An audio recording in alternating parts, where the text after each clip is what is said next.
No. God, it's so weird. So weird. I It's mean, I messed heard. up. I like to touch myself. Yeah. No, I mean, first of all, that is give or take pretty much what I was saying. No, no, But but I don't understand why Skype suddenly out of nowhere decided to start saying if any audio is on the same channel that another person is on, then I refuse to acknowledge that audio exists. And like the only way you guys can hear each other is for me to split you onto two different channels. It's dumb. I think it has to do with it's advanced filter for like a single voice thing. Yeah. All right, here. Let me real quick set Probably up. involves numbers, maybe some software of some kind. Says you. Here, let's do this. Andrew, give me a little chit chat. Hi, I'm Andrew Main. For my New Year's resolution for 2015, I'm going to make a clean start on getting new calendars, paying attention to the time, and being focused on all my goals. Okay, close enough. Justin? Hi, everybody. My name is Justin Robert Young, and my New Year's resolution for 1999 is to finally learn the computer. Seems legit. All right, let me delete all this. I'm going to hit. All right, you ready? Because we're going to do that thing where I count also, you in. Bryce in the chat room, don't worry. As soon as you actually are running things again, we can literally do whatever. This is us. The other problem I think with weird things is that I don't have the password to that Twitch account, and I don't know if Brian knows how to change things. Yeah, no, Twitch. Look, you don't understand how precariously balanced this ship is, man. It's like I'm like, hey, do you know how to do half the jobs? And Justin's like, yeah, I think. And I'm like, okay, well, I kind of know how to do the other half the jobs. Look, form Bryce-tron. And then we do our best, and then it doesn't work where it's like, do you know how to do things that neither of us know? No, okay. Well, let's duct tape some garbage together, and that's close enough.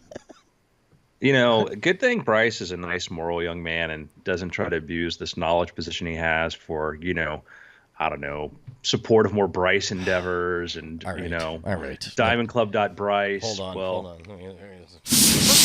I swear to God, you're gonna wind up giving yourself cancer with this hot mic bit. I mean, look, it's a hot mic. Hot mic. For all the hot goss. Bryce is not going to be pleased when he comes back. He's going to sit down and go, holy whoa. With all Again, that bitter... it's really only a bit until Brian is revealed to have a huffing habit. Yes, or Brian hurts himself in some way.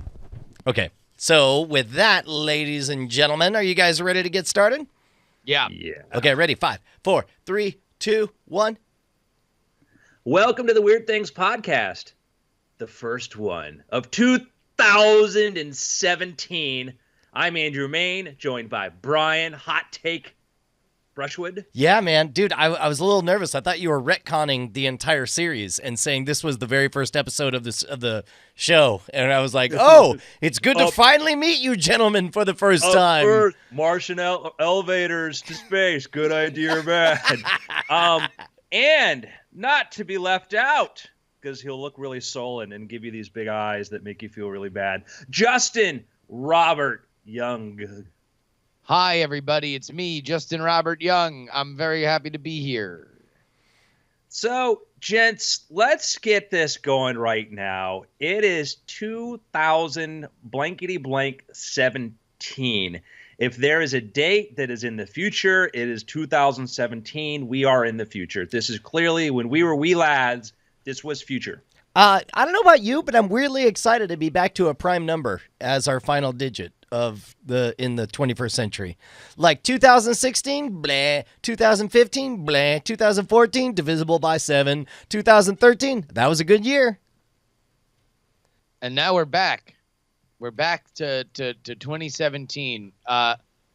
Man, just me or these numbers starting to get a little weird? I don't know how comfortable I am with. I've actually started practicing. Like, I will be 70 years old, and it will be 2045, and I will have grandchildren, and that'll be a real thing in the future. And my car will drive itself, and my Siri will argue with my Alexa, and they will fight for my amusement, and I'll have games that play themselves, and it's going to be wonderful. I'm ready. 2045, here I come.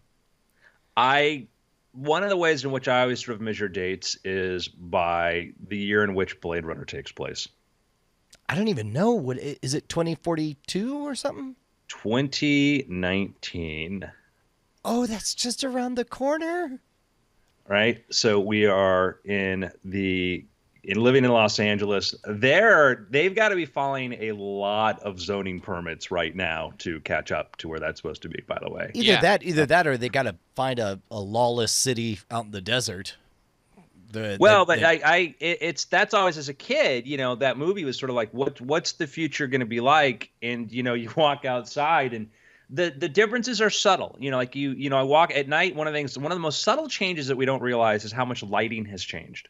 Yeah. Like street lights. We've had, last 10 or 15 years, this shift to LEDs, and the color of lights has changed. It's away from the sodium arc, the orange glow. Yeah, so it's like a digital sort of lighting. The prevalence of displays is certainly, if you're in the mid 1980s and you're looking at a Macintosh computer with a black and white display like this, and we're all sitting in front of these displays that were bigger than our TV sets. It almost makes me want to do, and unfortunately I can't recall enough of them, but Blade Runner had an awful lot of what seemed like extraordinary technologies that are totally here now, right on schedule. How outrageous did the lady walking with the umbrella with the fluorescent bulb fixture look? And nowadays that's $12.99 at Walmart. And then, and certainly all the display technologies, even while it's not practical, I'd say the flying vehicles is doable. We could have those if you got $100,000, $200,000 to spend. Yeah, I think we're fast approaching as battery efficiencies increase. You could make a thing a kind of sort of like that would go 10, 15 miles, but 10 years from now, that will be more of a practicality. And one of the things that was interesting too that I love that has been a thing in Ridley Scott movies, both Alien and Blade Runners. When he showed his robots, they didn't have gears inside. They were effectively kind of like clones, but we called them replicants. So we called them something that made us feel better. Like, well, they're not people. Well, yeah, they have guts and stuff, but look, it's like white, milky, gooey stuff. Yeah, which I honestly feel like is a problem that I had with this first season of Westworld. And not to get spoilery, but, obviously it's the story of robots becoming self-aware. And absent, that's a fairly significant divide, knowing that the robots are creations of man. And you can get around that, and they did that on Blade Runner by going out of their way to express that they have feelings and dreams and hopes and emotions, and that they live only once and all that stuff. Whereas I feel like Westworld, to my satisfaction, did not quite get that far. Yeah, one of the things I liked about the film version of Westworld was the idea that consciousness or some form of sentience, and it wasn't like this very complicated version of it, but was their own intentionality, was emergent. And that's what I loved about the movie, was the idea that they did not have a creator say, I'm going to imbue with this sort of thing, or I'm going to design for this thing. And that's what I loved about the movie, was that it came about by itself. And that it was just having the tools there and having the interactivity equals sentience, or at least something resembling. Yeah, as computers design, as Crichton says, the computers design themselves now, and machines designing machines. And I just listened to an Arthur C. Clarke story last night, and I can't remember which one it was called, but it was the idea that once they switched on the global telephone network, everybody got a phone call and heard this sort of weird sort of sound. And then all of a sudden things start to go awry, like airplanes start to drop altitude and machines start having problems. And it was the idea that they'd created this huge global brain. Oh, interesting. Early 1960s, kind of and Arthur C. Clarke. I love the idea that these ideas get kind of discovered, like they were there the whole time, and you finally find them, but before the terminology for them existed. Because we had talked before about how the movie Westworld essentially talks about the idea of a computer virus without ever using the V word, Well, I was, one of the most brilliant thinkers of the 20th century was John von Neumann. And von Neumann's a person that doesn't get as much, attention as, let's say, Charles Babbage, Alan Turing, and others. But when you want to look at somebody who from the get-go, or 30s, was looking at computational powers, was looking at the ability that computers can do, we talked about, this is a guy that coined the term the singularity, was saying, yeah, no, this is going to get so complex that it's going to be hard for us to we won't be able to compete. We won't be able to, see sort of around that. And that term got picked up decades later. And, Werner Vinge, who used it again in some wonderful books. But that was von Neumann, it was 40 or 50 years before, because he was just this brilliant person able to look at computers before computers became computers and say, well, we talk about intelligence and computation, where does this go? And that's why I love reading books and things like that are talking about the future, or talking about technology before the thing happens, and not because to laugh at it, but to go like, no, that might be where we end up. We're in the middle of what we think. I sent around a very hilarious quote from Paul Krugman, who is the Pulitzer Prize winning, the Nobel Prize winning New York Times columnist and a writer, editorialist. I gotta read this for you. Brian, I don't know if I sent that to you or not, if you got a chance to see that. This is a fairly legendary claim chowder, as the blogger Gruber likes to say. Is it him saying, no computer will ever need more than 1 kilobyte of RAM? Well, there was one that was making the rounds, and I went to go find the source of where this came from, and I found 2 others that were pure gems, and actually sent it to some friends, and it wound its way to somebody saying, man, if we got this earlier, we would have put this into the Wall Street Journal year-end review. So, Jesus. Oh, yeah. So the first one is, the growth of the internet will slow drastically as the flaw in Metcalfe's law, which states that the number of potential connections in a network is proportional to the square of the number of participants, becomes apparent. Most people have nothing to say to each other.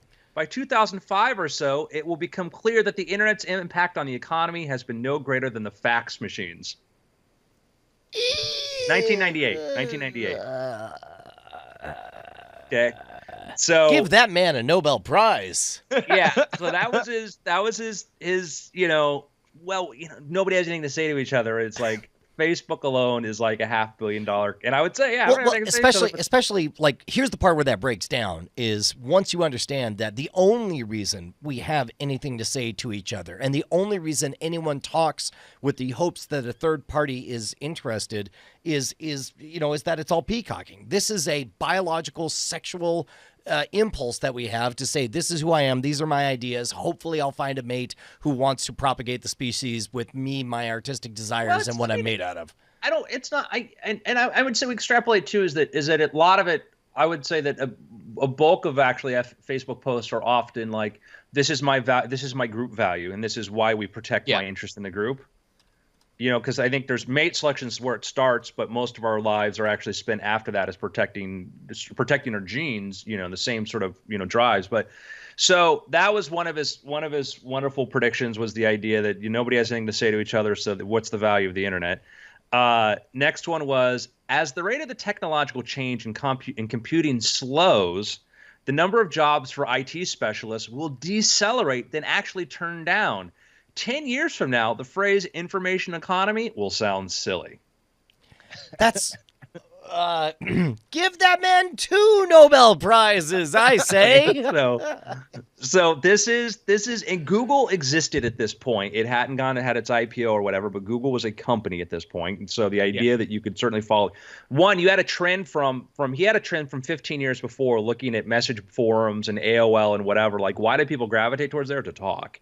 And then at this point, information was growing huge. And so one of the most biggest companies in the history of humanity, not even cognizant that there's even a need for that. Third quote was more, sometime in the next 20 years, maybe sooner, there'll be another 70s style raw materials crunch, a disruption of oil supplies, a sharp run up in agricultural prices both, and suddenly people remember that we're still living in the material world and natural resources matter. Well, natural resources have always mattered, but we've had fluctuations. The fluctuations we've had in the food supply have come from the push towards using them as fuels, the biofuels, and we're actually, oil is, way cheaper than anybody thought it was going to be right now. Keep in mind, even before the internet, our problem was very rarely a lack of resources. There were problems of distribution of resources, but our number one problem was inventing needs for things. We had to invent the idea that anybody in their lifetime would ever need to buy a diamond. And in the early 20th century, there's this extraordinary story of, I don't know if it's the De Beers Company or what cabal, but started giving away giant 1-2 carat rocks to people who would write into their Hollywood movies a scene where it was a symbol of pure love that one person would give this rock to another. And it was the perfect thing because it appealed to men because they could sell it to men as an investment, as a precious mineral that would be worth more or the same in the future. They could sell it to women because it was a validation of their man's feeling to them. I mean, it was a manufactured need. And nowadays, in the information economy, which I'm happy to resoundingly pronounce myself as somebody who believes that what we're doing now is here to stay. Now our job is to invent needs for other people to fill, because once the robots have already taken over doing all of our farming. Next up, they're going to do all of our driving. Next up, they're going to do all of our service work. And next up, they're going to be doing everything except for the one part of things that we absolutely love. And with that being the case, we're going to have to think up new things to consume. Well, Brian, pardon me, I got to go like some things on Instagram. We'll be right back.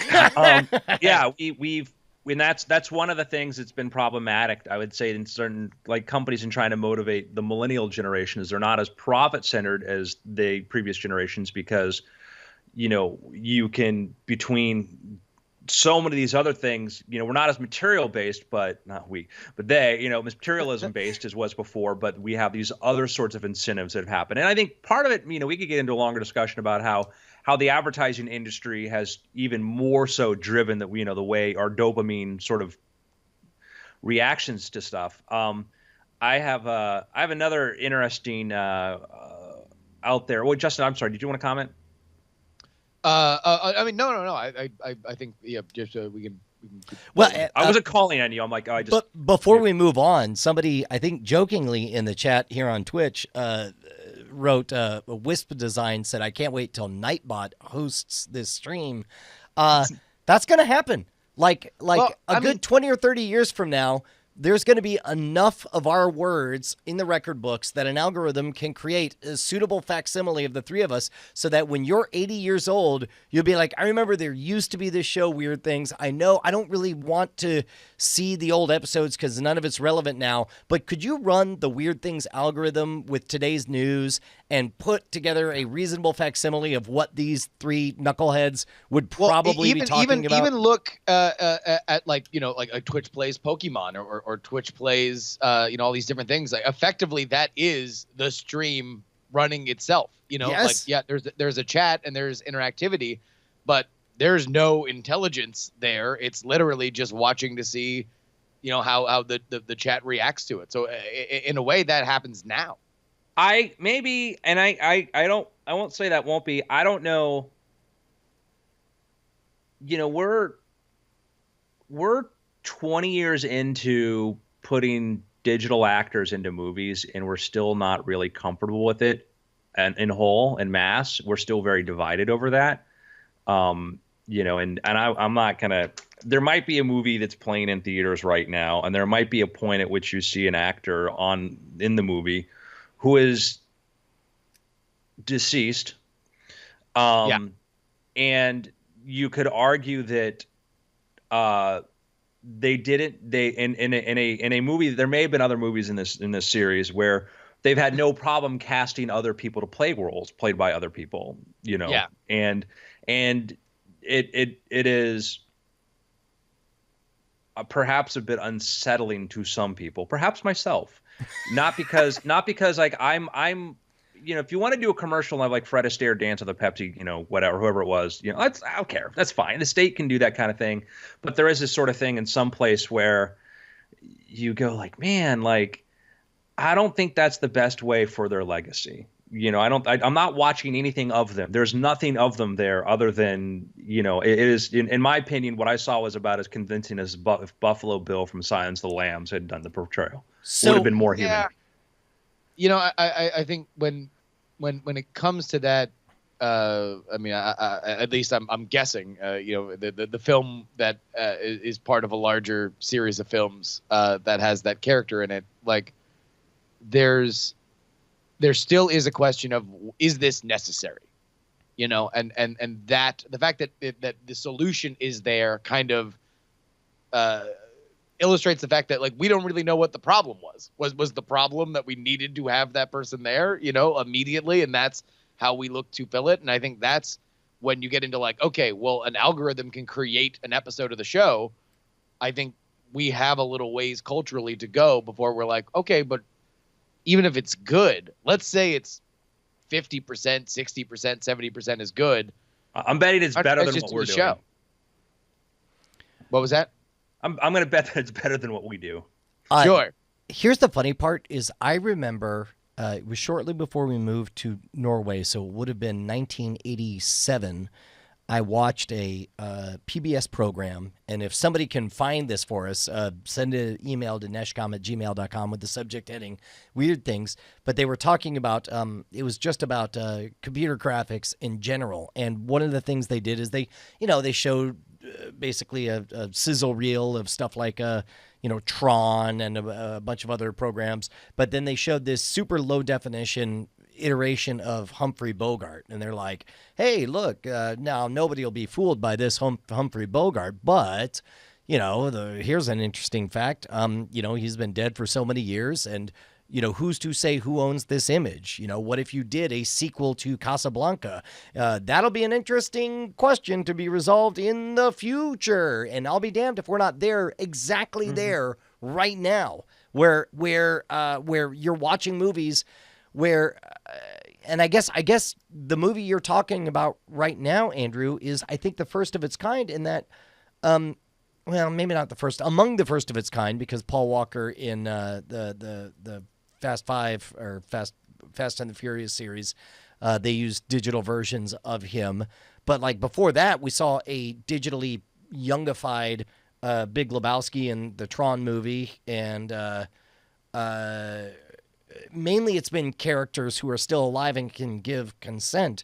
But this was definitely a case of an actor who is dead, and I assumed the estate was contacted. That was a weird thing. Yes, I think, and I was kind of thinking, if hypothetically maybe there was multiple actors that had digital recreations, and one of them the estate was clearly on, the other one the actor was acquiesced, but then said actor may have passed away, and for me, it's to go watch this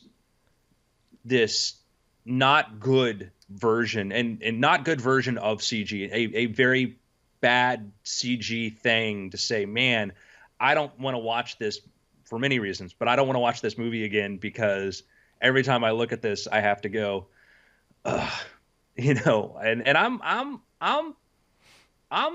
I have no problem with any of the technology use or whatever, but it's when we use it, when we think it's good enough, when it's not, when it's not really good enough. That's my problem. Is sometimes we're and we saw in, Marvel's done it twice, right? They did the Ant-Man, the opening scene in Ant-Man with the young Michael Douglas. And that was him, and that was like a mocap Michael Douglas with de-aging makeup.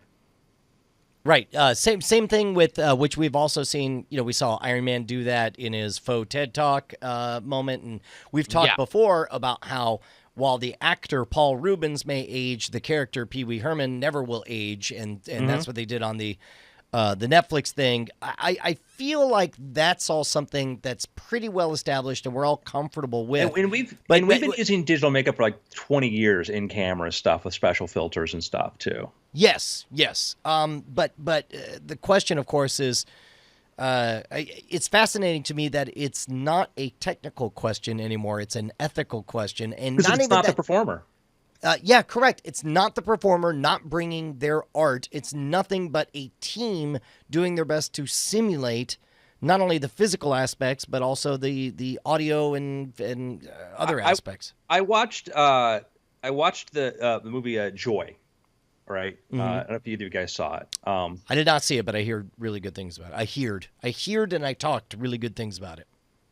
Yeah, it's not my favorite Russell film. But it's an interesting subject, but in there's a scene where the Joy character goes to the QVC network, and she's walking through, and she gets to discover what this is.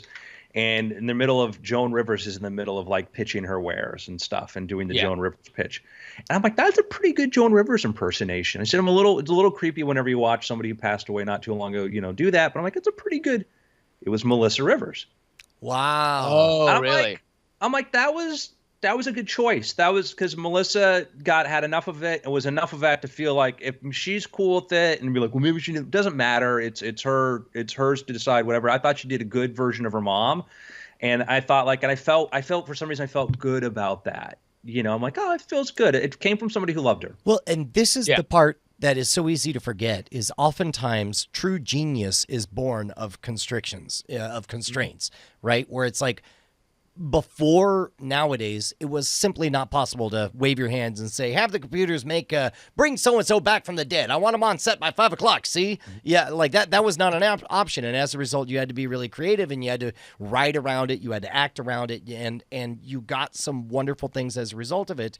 And I'm not going to say, I'm sure that for every lazy plug-in thing that we get nowadays, thanks to digital recreation of deceased actors, I'm going to say that there's at least 4 or 5 new implementations that are going to make possible new types of storytelling that couldn't happen before. But in general, I agree. It's I think there's a lot less of stuff nowadays. You would never hire 100,000 extras to show up on set to create a stadium full of people to recreate a gladiator battle. That's simply insane to do with your budget.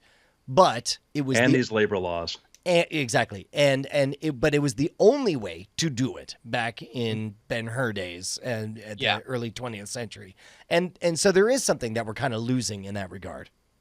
Yeah, I think that I like the idea of the de-aging makeup and stuff because it can give people, it can certainly give older actors, can give them more longevity to what they're doing.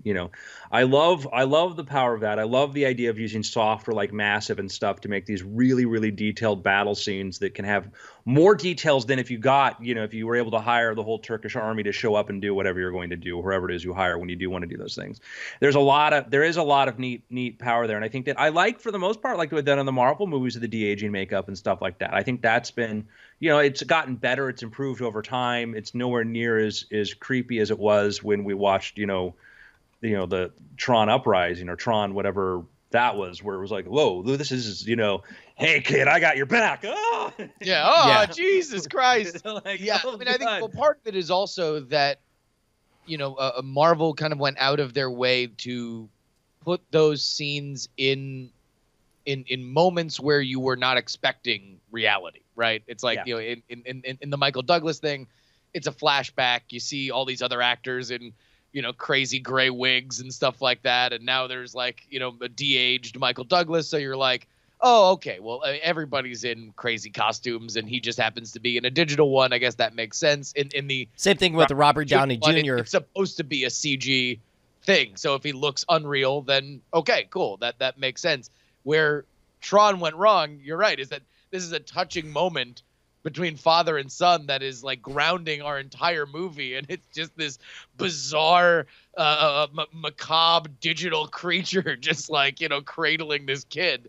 Well, and also saying an emotionally tinged creepy. It's creepy in the context of, wait, are you not really my dad? When he looks over and says, "Don't worry, we're always on the same team."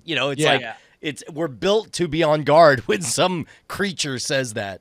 In this hypothetical movie where there was maybe 2 CGI characters, one of them every time they popped up just drove me nuts because I'm like, this is not good CGI. I'm distracted. I'm bothered by why they sat around and thought this was good. And the other CGI character who may or may not be there, may or may not be human. I'm not saying anything. I'm like, yeah, we loved this person who played this thing because they were really good at that role and doing this thing. And it's not just as easy as this is the face, we got Yeah. a voice, there we go, magic, acting, it's like there are things that are hard to quantify when it comes to charisma and charm and choices and little things that it's not just, the specularity of skin or the glistening in the eyes. There's more to it that we don't know, and when we kid ourselves and think that we do a disservice to things. Now, I'll tell you what. Let's say also theoretically that in the one movie that comes from a series of other movies, that there were other movies in which it seemed that a clear lesson was learned that you shouldn't try to over digitally just add things for unnecessary reasons, right? Like that maybe that has been among the biggest lessons learned in this series of movies. So the fact that they went right back to it was a little weird and frustrating. Well, Now, okay. I'm gonna jump. So, go ahead. I mean, I'm just, as long as we're talking about these elements of this fictitious movie that may or may not exist with these characters or whatever, it seems to me like that's not the only sin that it borrowed from its predecessors. And by predecessors, I mean movies that were set in a time frame before this one. It seems like the predecessors were overly infatuated. I think, Brian, they're referred to as beforequels. Beforequels, right. When the beforequels went out of their way to tie everything together with a singular narrative, despite the fact that there didn't need to be. Like, every movie had to directly hand off to the next one. I was surprised that this most recent movie, if it exists, the one that we're talking about, decided to make the same freaking mistakes that the beforequels did as well. Literally handing off. I think we'll jump into the after things. I'm going to change tact here and say, I will tell you this. I cannot listen to like machine voices for a very long time, like narrate books, but some people can. And I do believe the next couple, I think probably sometime this year or so. Have you seen this new Adobe software they have? Oh my God. Like the one that actually captures the essence of your voice and is able to fill stuff in? Takes like 30 minutes of your voice, and then from there it can take a script or whatever, and in the demo at least it can absolutely enunciate that. I am convinced that we're going to real quick. Gatawag is watching in the chat and he's familiar with it. Gatawag, would you do us a favor and give us a link to this for anyone who's listening? If you hear a demo of this, I think it's pretty extraordinary. But you were saying, yeah. So I'm convinced that in the next year or so they'll start using this for audio narration. And I have a feeling that in the near future that probably many of the books I listen to will be narrated using technology like this. Well, and people will be able to license the essence of their personality, where it's like, yeah, I'm Will Wheaton. I do Will Wheaton stuff all the time. I talk like Will Wheaton. No, Brian, you're wrong. I'm going to tell you why. Why is that? What I think the difference will be, Brian, is that for generic audiobooks where we don't give a damn who it is, if it's just an audio narrator doing that, it'll be fine. But we'll want a live. I'm going to want a live. If I wanted said book by Will, I'd want a live Will Wheaton narration, and that's going to be the difference. I think people like Neil Gaiman, and people who are really maybe good, like Scott Brick. I think is amazing. Is one of the best in the world. But Scott Brick isn't like a name with home people brand. So Scott Brick would be a perfect like. Oh, we're going to use audio. We're going to use simulated Scott Brick. But I think a Will Wheaton. No. I want Will. I want to know that Will. He really read this and said this. That's interesting. Unless he sells out, he could.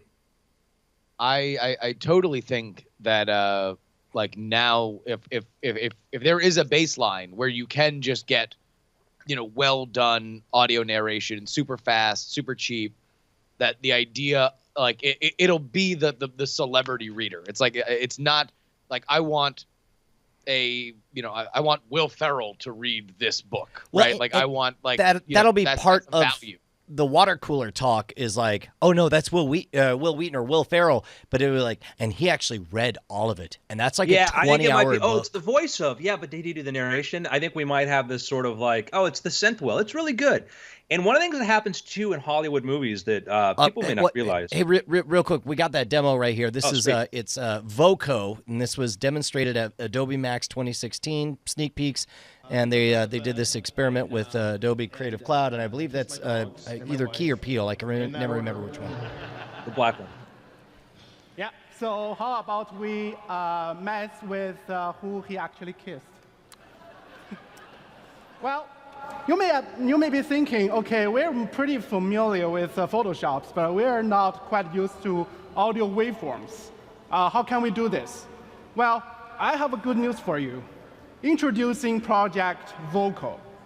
Project Vocal allows you to edit speech in text. All right, so I'm going to jump forward about a minute and change here. Docs here.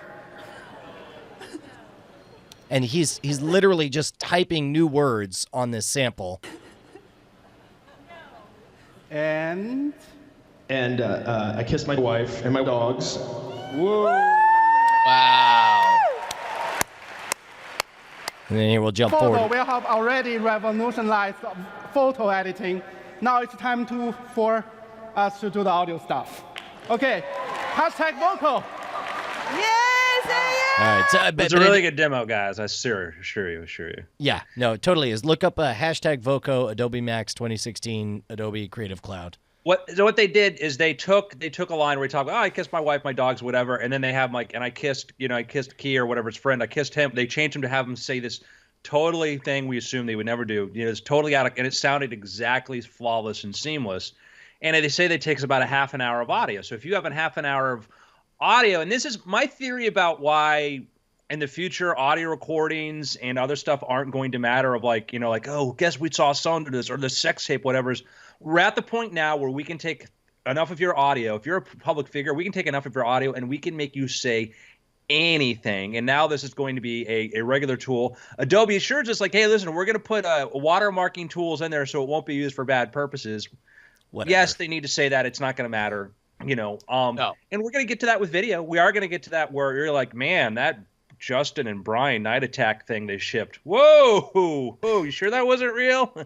Well, and keep in mind, like there's so many different vectors. There's the one fact that you'll be able to manufacture the audio for all that. And of course, we've already seen for years and years, if you have enough samples, you can make a simulacrum of the physical appearance of people. But also when it comes to experiencing, essentially some version of time travel, we have incredible technologies that allow us to take existing poor quality photos and enhance them up to high definition experiences that can then be mapped onto digital projections that you can then hop into your Vive and experience, if not the actual assassination of JFK or the actual front lines of World War I or whatever, then a simulacrum that is both historically and aesthetically close enough that you're going to get as much of that experience as you want out of it.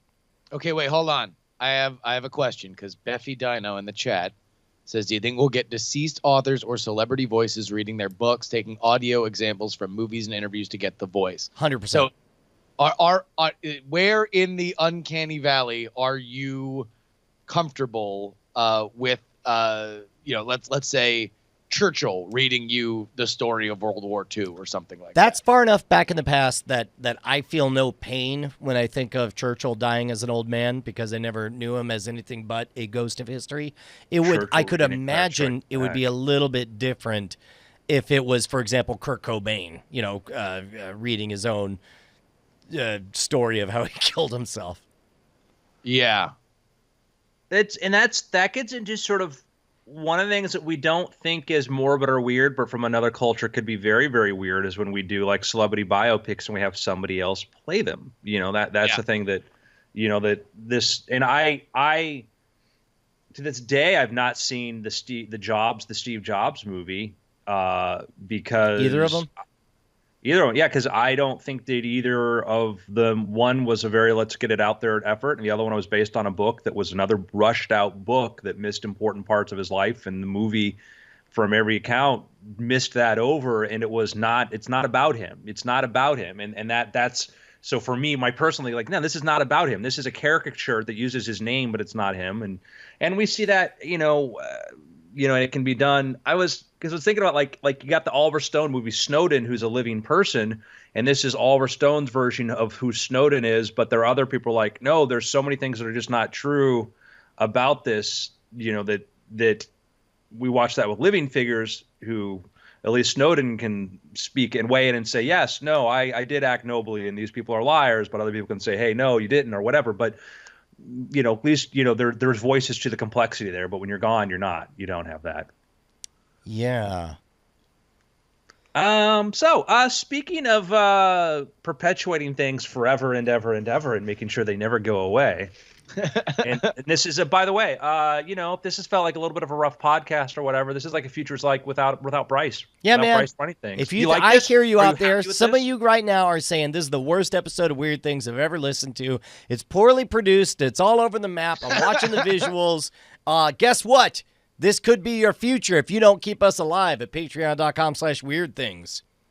Yeah, just go on over there right now. This is how we support the show. Thank you guys for keeping us independent and having a great time here on the internet. We even gave you all a break last week. I think that was the first week that we've taken off in years, right? Yeah, well, and it was partly. I guess we could talk about this. Part of it was flat out my fault in that I had a once in a bazillion eons opportunity to hang out and do a bunch of collaboration videos with Grant Thompson, aka the King of Random, and we got to promote the Modern Rogue channel. Ended up picking like 50 or 60,000 new subscribers up. So it was.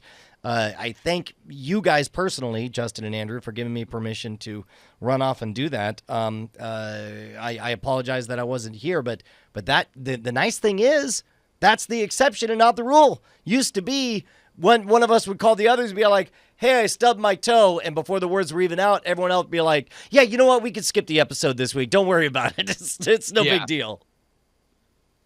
I like how you pointed out it helps us keep independent because we keep turning down offers, guys. Like big offers. Big offers. Real big offers. Yeah. But we, we're glad that we work for you and only you guys. Yeah. Who knows what your possible partners are getting themselves involved. I mean, that's the problem is that you don't know what they're up to. You never know what somebody's up to. Yeah. How far they'll go to make sure it happens. So gentlemen, so inside. It's so inside. All right. I gotta.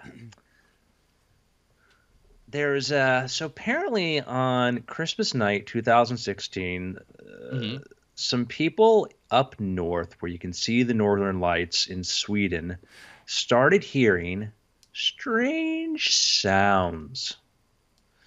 Strange noises coming from power lines. Spectators in Sweden claim the noises got louder as the northern lights got brighter and some came swooshing through the power lines.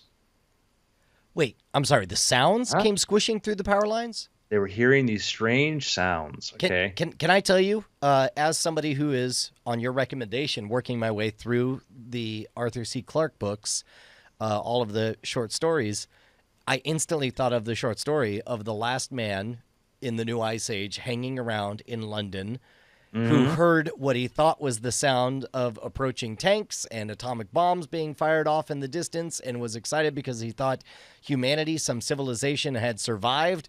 And the in that delightful golden age of science fiction last minute twist, turns out the sounds he figured out are the ice, the glaciers rolling forward about to destroy the city. Yeah, I just sent you a link to the sound thing. I should have done it before. I apologize. Those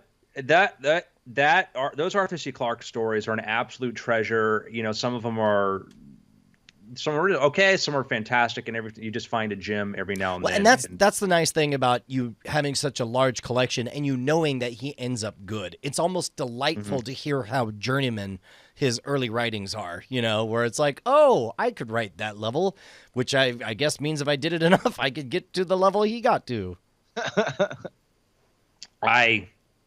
I wish I felt the same level of confidence you do, Brian. I think that part of what makes his stuff great is that I would compare Arthur C. Clarke to Jules Verne in his degree of scientific knowledge of the age, and the amount of detail in science. And I would say that I have not encountered contemporary science fiction authors that they're authors who know a hell of a lot about science, but they're not really great storytellers, and they're great storytellers who don't know a lot about science. And I haven't found somebody I would say in this modern day and age that I see would say is both. Well, And please let's- don't start throwing names at me because Joining us live on the line right now is the person who claims to be both. It's the Mystery Noise coming from the Northern Lights.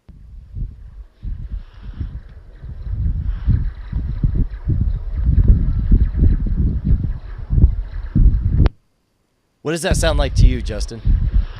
The wind.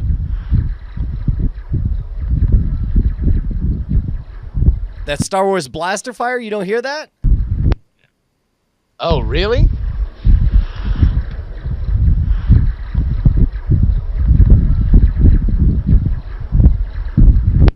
That. so yeah, that's what it was attributed to. As I said, it sounded like Star Wars blaster fire. Now, Oh my God. I don't know if you guys were with me back when I was 7 years old and I went to the Gladstone Public Library and watched the behind-the-scenes 16mm film of the making of Star Wars, which just blew my little mind. And then watched other behind-the-scenes footage where they actually showed how they got the sound. Do you know how they got the sound of the blaster fire? I do, so I'm going to recuse myself. Justin, do you have any idea? The sound of the blaster fire. I do know it, but I don't know it offhand.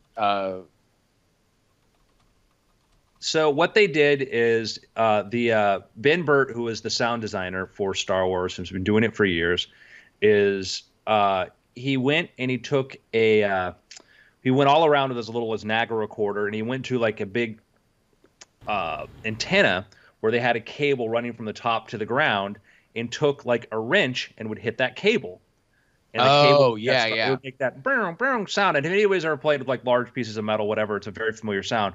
That's what that sound probably is that I don't know that it's connected to the Northern Lights, but correlates to a kinetic sound made from probably the wind or something hitting the metal wire.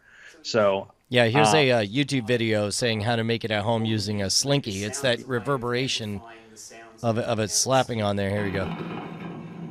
Through to, if you want to make the Star Wars laser sound, I find the best way to do it is to just pick the spring up and drop it on the floor, and then just after you want to catch it to try and stop the echo. So let's do that.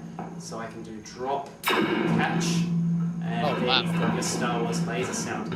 If you don't happen to catch the spring, you get an echo, like so. And so it's just a matter of catching. Yeah, but that's pretty iconic, right? That's crazy, yeah. So maybe not aliens using the electrical power grid to talk to us. Maybe not. I mean, maybe. You know, let's not dismiss. Let's teach the controversy. Well, I'm gonna bring up one more story of this was 6 more mysterious radio signals have been detected from outside our galaxy. As we've been turning more sophisticated instruments and listening to what's going on out there, we're hearing more interesting sounds. Repeatable things, sometimes things that don't repeat, FRBs, fast radio bursts, and the number of these things is only increasing. We're going to increase. We're getting just a ton of signals that we do not have explanations for. And we're going to, statistically speaking, we're going to get ones that we're not ever going to have maybe an explanation for. We're going to get things that are going to be very, very complex, but that does not mean that it's proof of extraterrestrial intelligence. But our ability to pick up the signals are things that could be of extraterrestrial intelligent or origin is increasing. So at what point when we hear things like whale songs, if we hear the intergalactic version of that we go, wow, there's a song there's something that we're not going to rush to say that it's intelligent origin. We're going to be trying to, if it's still in the area of ambiguity, which most things initially are, then there's going to be this era where we're like, is it? And there are signals now where people are like, is this alien origin, and not directed necessarily at us, but something that we overheard or whatever. But before we dive into this, I would love it if either of you guys happen to have read the same article, and I can't remember where it was from. Maybe someone in the chat did. But there was a article I read recently that kind of made the case that we'll never understand the universe. And in fact, what we think of as the universe, the lens through which we look at the universe, is inherently flawed. And the metaphor he gives is that if you don't understand what's really going on in a computer and you only see the desktop, you see icons representing folders and double click to open and all that stuff. In your mind, you're grabbing a thing, a file, and moving it from one folder to another. Of course, nothing like that is what is actually happening. That is just the metaphor through which your mind experiences the movement of these files. It's as though all of physics, he was claiming, I wish I could remember all this, was us viewing the universe through this flawed metaphor that our brain has constructed to explain. There's no such thing as red light. There's no such thing as gravity. There's no such thing as, in any way that we understand them. But instead, everything that we're trying to see is through this metaphor that our mind created. We're trying to run experiments with the desktop part of a desktop computer, which is insane. Yeah, I mean, and that's what all theories are, explanations are, is they're trying to contextualize or give us metaphors to do this, and the ones that matter are the ones that work. And Newton worked really, really well until we got to scales at which you could see the flaws. Relativity, Newton's theory of gravitation really couldn't help us understand the orbit of Mercury, right? Because you're so close to the sun, et cetera, all of that, gravitational fields, blah, blah, blah. Relativity, you clean that up. Relativity is like, all right, here's a finer tuned thing. But Newton worked pretty good, and Newton was a good rule of thumb, was goodish for most things, and still is. Relativity is good, but then relativity is like, no, we're not even going to talk about, we're not going to talk about quantum stuff or whatever, because that ain't in this toolbox. That ain't even there. And I certainly think that the danger, and I know you're not advocating this, but the danger can be some people like, well, then you can't know anything. Like, no, but you can have things that's, how do we, in science is this very imperfect tool. How do we provisionally say we think this is likely the case? And that's what gets frustrating when people talk about, the case is settled, or we know this, or use determinist language or things. Science says this. Now, science is this cracked, foggy little lens that we look through things and try to, measure up and see what works, what doesn't. It's like, I don't, to me, that's not really a radical point of view. And I think that we're going to get things that are so much more complex. And, I've been reading about things like, how you could have life on the surface of a neutron star, and, things that are just so utterly inconceivable. Like, I think, we got little monkey brains, and we have trouble grasping ourselves, but we can still ask questions. We still find out more things. I'll tell you the part, the idea that blows me away is once you start to play with the concept of time, when you realize that, tiny flies moving all around, see time differently than us full-bodied individuals. Like, we all see time as exactly the right speed, which is defined by how fast our processors can run. And, you can envision a dense structure moving through, and I think this is an Arthur C. Clarke book that I'm thinking of. But didn't he have a story about living beings that lived in the mantle of the earth, that they swam through the rock, they were made of rock and moved around, and they thought of our world as this whisper ethereal world, with things that kind of came and went, and they weren't really substantive at all, this ghost world. I mean, I suppose it's all perspective, right? Well, yeah, I think the time things, like our sense of time is based upon what we need our reactions to be to survive on Earth. And, you start chaining things up. And another thing to think about is like, in a few billion, we have in a couple million years, I pulled this up in a couple million years. Gosh, I should have put this at the top of the show. I apologize, because it's probably helpful if I warned you guys before. That your minds were about to be blown. Yeah, there is according to what I read here was, we're looking towards a incoming star could spawn swarms.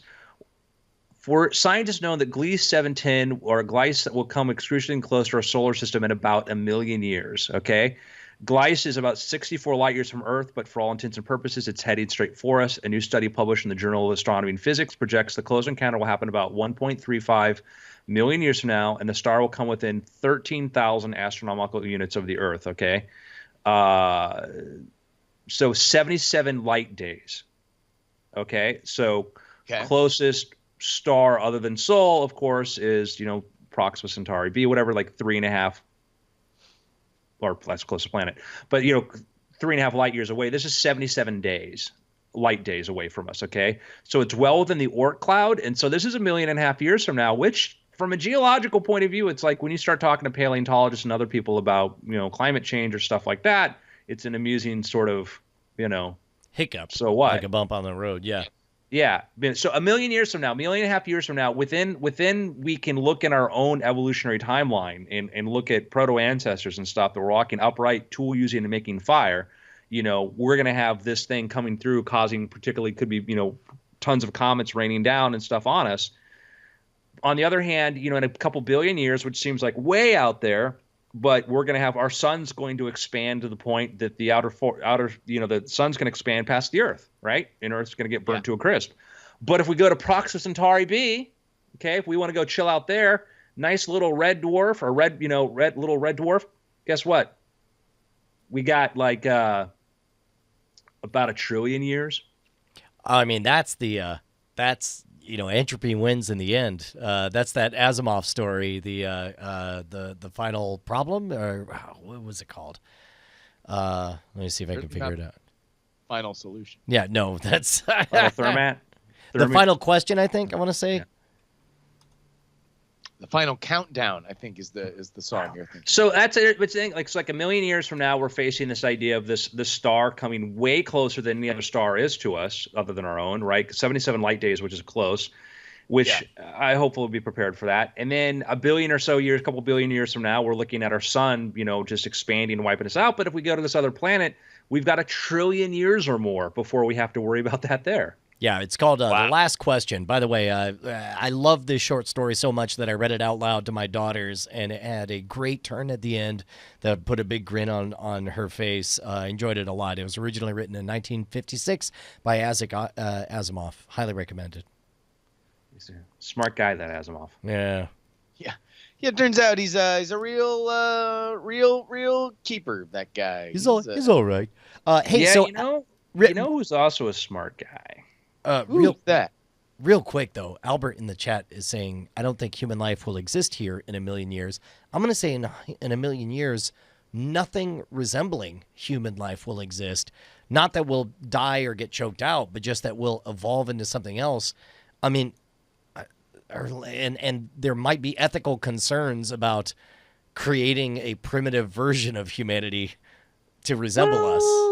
Okay, let's unpack that a bit, though. Okay, let's imagine we're post singularity. Okay, okay, yeah.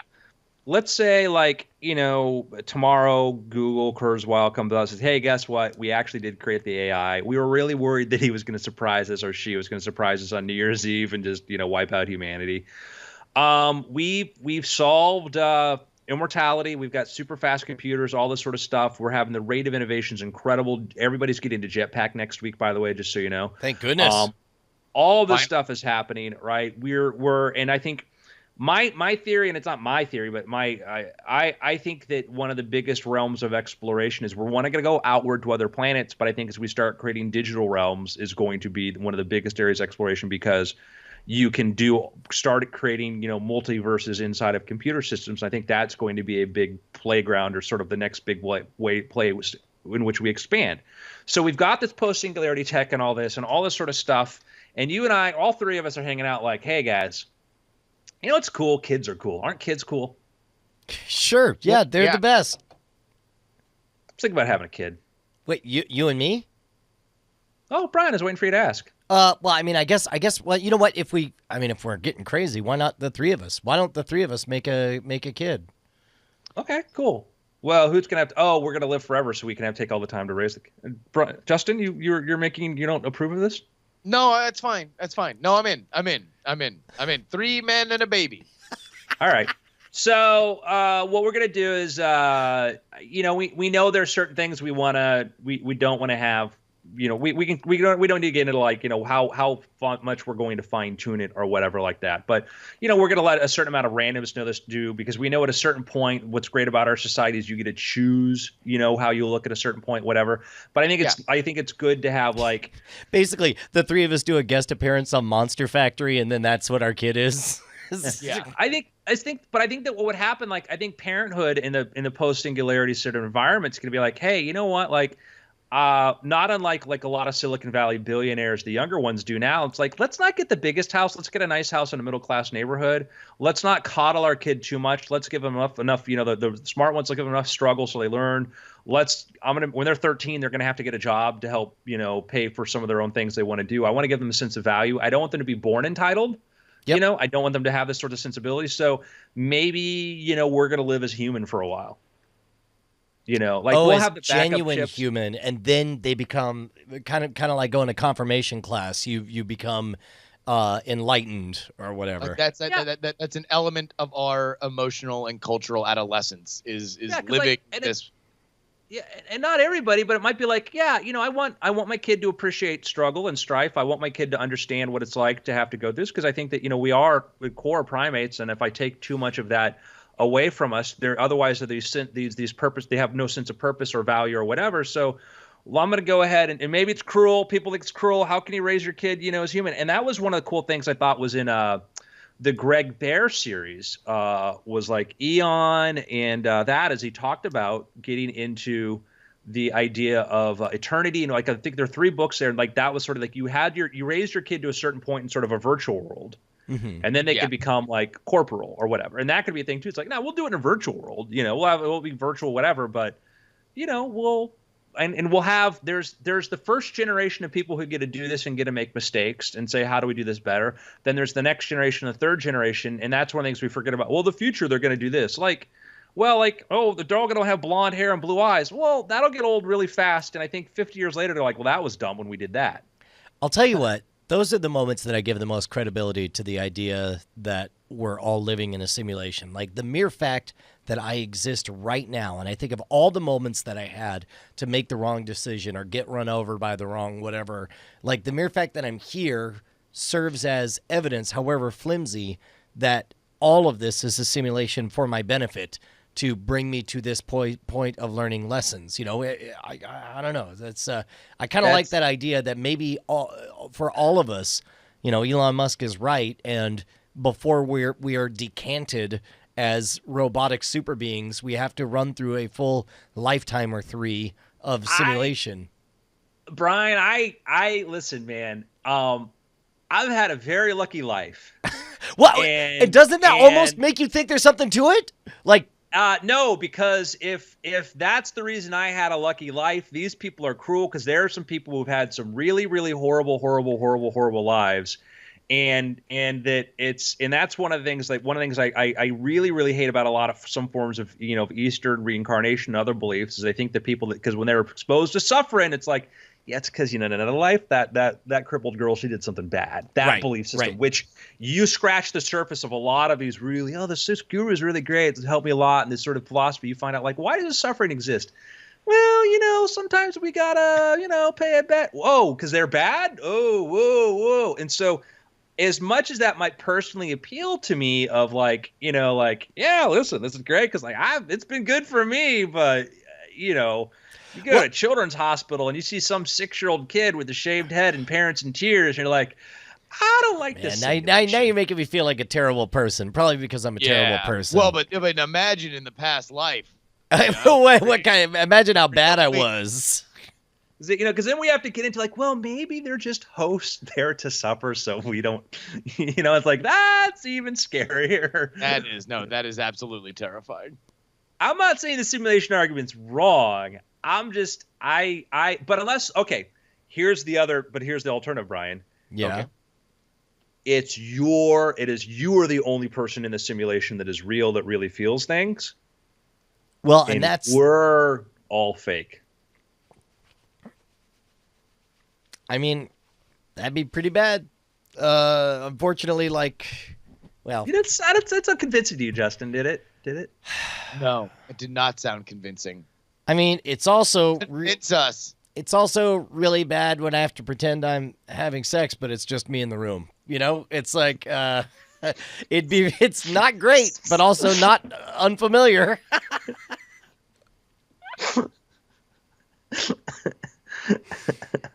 I I'm glad, no matter how meandering this show has been, I'm just glad we got there. I'm glad that we finally, the crowning achievement of, somebody clip this out on Twitch and just spread this around. I feel like that was the moment that we finally been working. I mean, not great, but also not unprecedented. That's all I'm saying.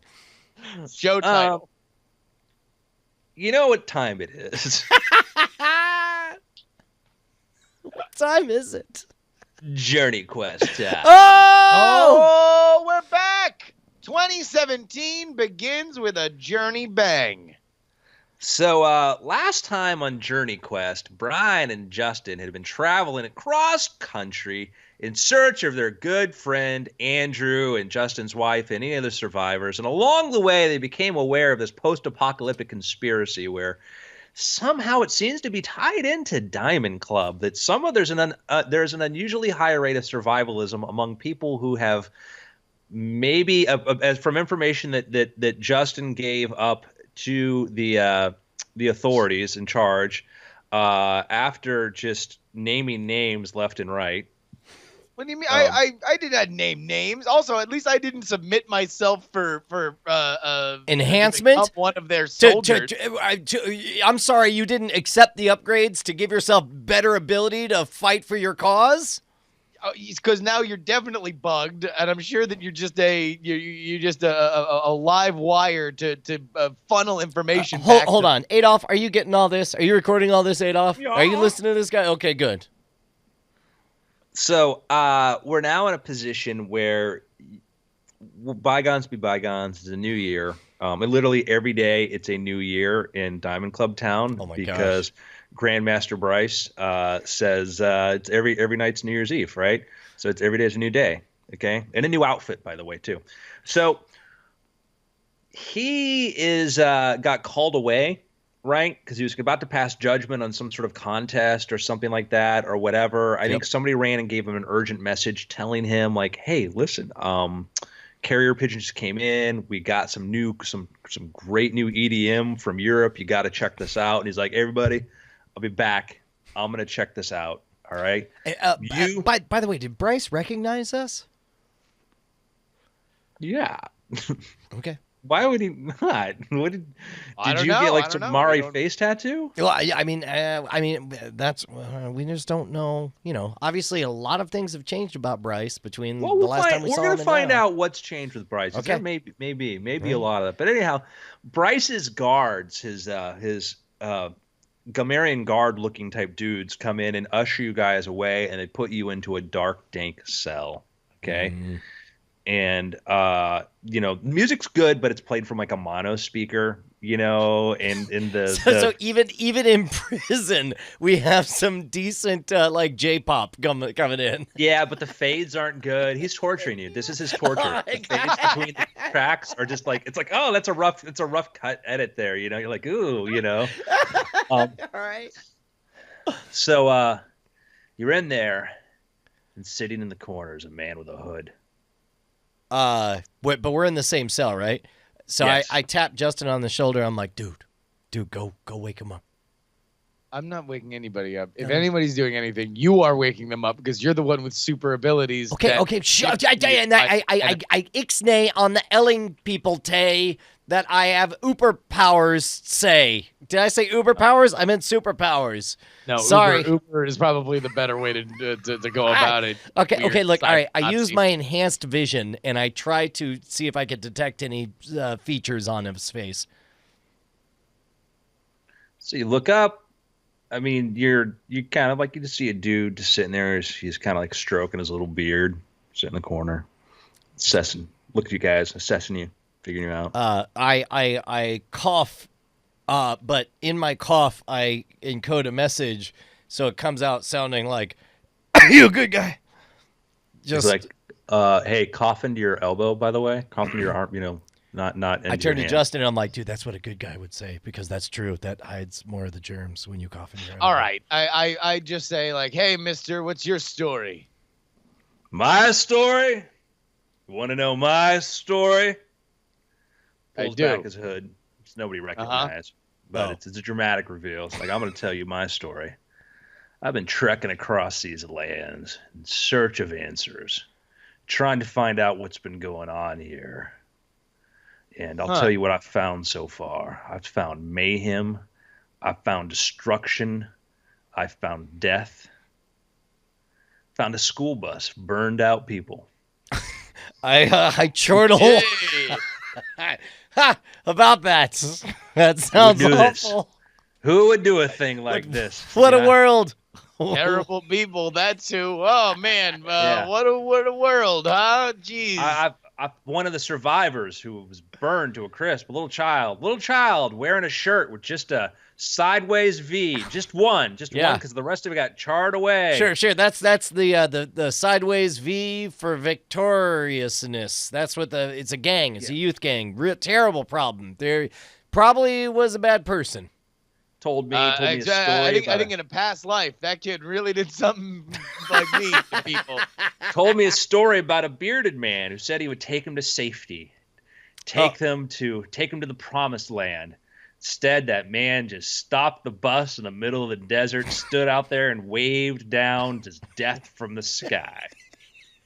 Anyway. You there? What kind of man would do this? I don't know, man. That's really weird. I bet you he's gonna have to pay for it when he's a kid with cancer in another life.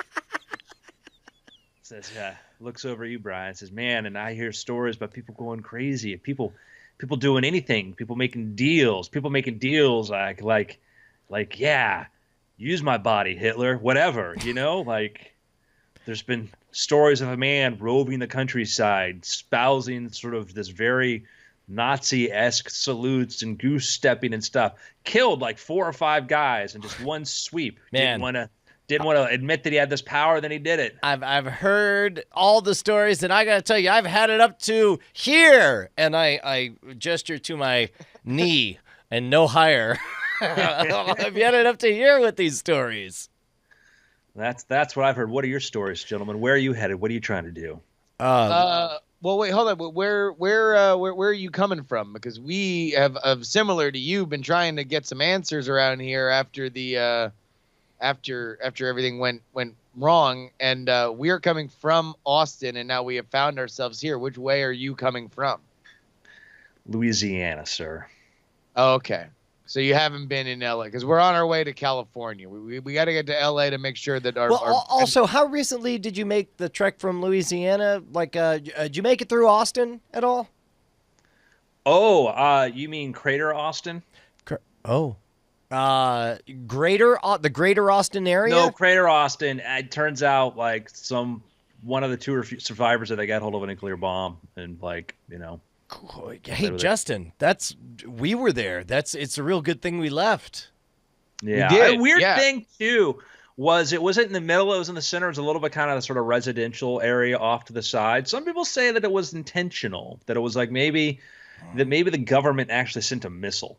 Huh. So the government blew up a large part of suburban Austin? Yeah, weird. I don't know why they would do that. Pretty messed up.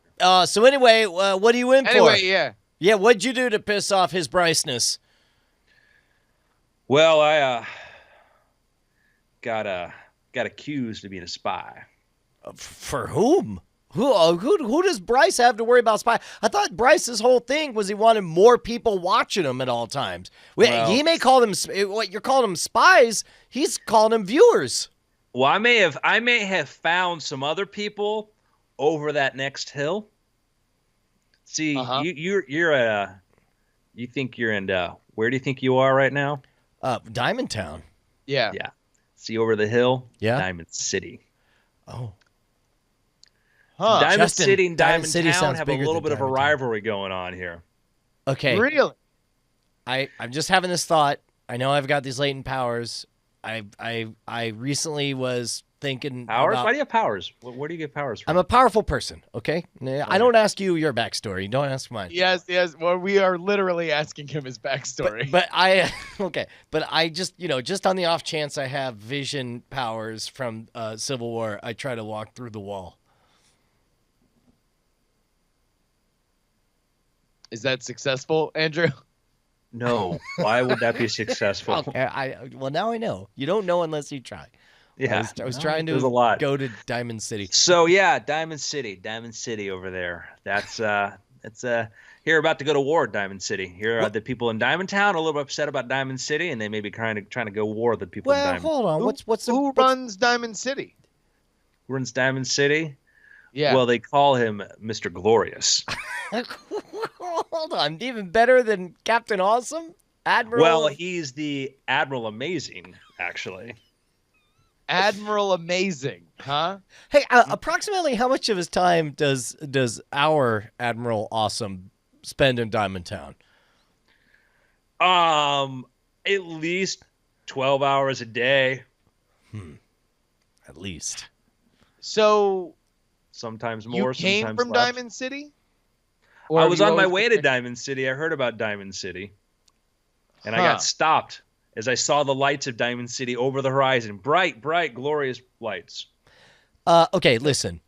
Could you So lead us if we were to escape from here? Could you lead us to this Diamond City? Well, here's the problem. They're very choosy there in Diamond City. And I was told the only way I could get into Diamond City is if I ran them, if I came into Diamond Town and I took a look around and I saw what was going up and gave them some details about what's going on. But do you feel like you've done that so far? Yeah, I think I've got enough information to get locked I up here. immediately turn to the wall and punch with all of my super strength as hard as I can on the wall. You break the wall. I was like, then let's go. Now you're in a vault filled with vinyl records. It's the Hall of Records. Yeah, vinyl records everywhere. Wait, I think we've discovered the Admiral of Awesome's secret collection. Because This is his DJ sanctuary. hang on, real quick, Adolf, what is the current temperature of this room? What's the answer you're expecting? Is it the perfect temperature to preserve vinyl? Is this a climate-controlled inner it's sanctum? climate controlled. It's everything. You look through there. Look across there. You see this glass window on the other side of there. There's actually a mixing booth there. And it's like special, perfectly, like the most perfect sound thing ever. You're like, how much slave labor did this take to make? Okay, all right, hold on. That's not the first thing that pops in my mind. First thing that pops in my mind is I looked at Justin and I was like, do you think you could freestyle over some of these? Wait, we're in the process of breaking out for our own lives. breaking we don't out wanna with get our new somebody else career. killed. You're asking me to freestyle rap. I'm just saying. I mean, I can spin some wax, and with the perfect timing granted by my skilled fingers, thanks to the upgrades that you are always hating on. All right, I lay down Flight of the Valkyries and started playing, but then I also drop a sultry hip hop beat underneath it, and I keep fading between the two. And I'm holding the earphones up to me, and I'm gesturing furiously for Justin to because the breakdown's about to happen. I begin walking out of the room. All right, so Justin, you go reach the doorknob, and it starts to turn before you have a chance to open it. Oh no! I say real quick. I run to the side of the wall and I put myself flat up against it, hoping that the person coming in does not see me. Yeah, and in order to cover him, because the person who comes in is going to be asking why isn't anyone rapping, I point to our bearded friend and I gesture furiously that he needs to fill the air because otherwise we're going to be found out. The door gets kicked open. Hitting Justin in the face. Yeah, he's just in the face. And you stand there in shock, and surprise, and awe. Next week on Journey Quest. Oh, what a cliffhanger, ladies and germs. Totally didn't wing that one. I'm actually pretty excited. I like the fact that we ended up inside a sanctum sanctorum of records. All right, we had some picks. I can start. Right. I saw La La Land. I thought it was good. I think it's gonna be a movie that gets talked about. It's gonna win not only this Oscar but every Oscar ever, because it's about Los Angeles and people who work in Los Angeles, and everybody who votes for Oscars are people who live and work in Los Angeles and love to mythologize Los Angeles. So, oh my God, you're so right. Actors, they're super the best. The series, and it's very much about the mythos around like, the foolish dreamers. Like, that's what the world needs. Just a little bit of risk-taking, foolish, good-looking people. That's what makes the world go round. But it's good. Listen, it's a big floppy musical, and it's got some singing and dancing, and everybody's cute, and it's good. It's a good movie. You know, I tried to go see that movie the other night before last. Tried to go see it, failed. I failed to see it, and instead, Why'd you fail? Because there were 2 seats available, but they were in different rows at the Draft House, and then in my hesitation to book those 2 seats that were far apart, I lost my opportunity, and then we went and saw Jackie instead. Turns out, not about Jackie Mason and the Caddyshack 2 movie. Which really? They shot that near where we grew up. Yeah, well, turns out there's another Jackie, and it's boy. If you want to, if never mind, Jackie, it was the thing. My pick, I did not see this. That was your review? Yeah, no, it's I don't know how I could talk about it without making it too personal and weird. Yeah, I don't go see sad movies because I don't like running those simulations in my head. Were you surprised by the outcome of that? Well, movie? well, exactly, right? They yeah, they should warn you. Well, I mean, trigger warning, literally a trigger warning. Oh, jeez. I thought for an Austinite, it's just yet another reason to blame something bad on Dallas. Well, I mean, as if we need another. I mean, Dallas is as Diamond City as they come, man. Natalie Portman does an amazing job. It's interesting to. I found myself mainly interested in the cinematography, where they went out of the way. I couldn't tell if it was shot on digital, or actually shot on film, but in either case, they did a great job of having the oversaturation of color, the nothing quite in focus. The only thing they were missing was film jitter that conveyed the essence of, you felt like you're in the 1960s because they borrowed so many of the trappings of cinematography in the 1960s. And it's interesting because you ask, well, what could the conflict be in a movie where what the whole thing's about, and it's it's not the main character in the public's mind of what happens, and turns out for such a simple question, how do you get through that experience with dignity? They did a fascinating job of telling that and making you feel successful, and also pulling back the curtain a bit on some of the gross media manipulation that was rampant in the day. I mean, everything was orchestrated and told based on wake up, Andrew, wake up. Anyway, it was interesting. I can't say I would recommend it because it was not my favorite kind of experience, but I'm glad it existed and that it's in my brain now.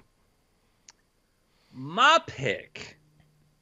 I didn't see this when it first came out because there's some movies I'm like, I'm sure this is a good movie. I'm sure that it's really well done, but I have to be in a certain mood. I'm like the most moody movie watcher there is.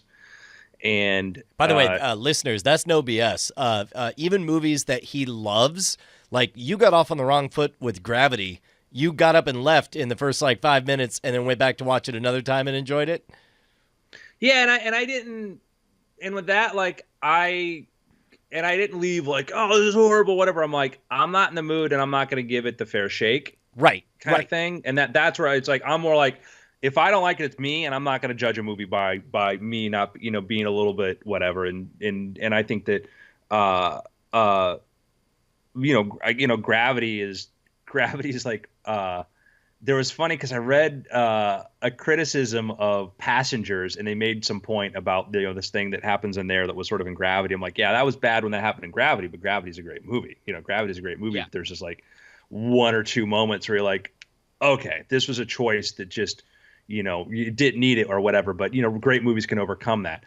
I am talking about actually, you know what? I'm going to save this pick because I realized I saw something else that I hadn't recommended yet.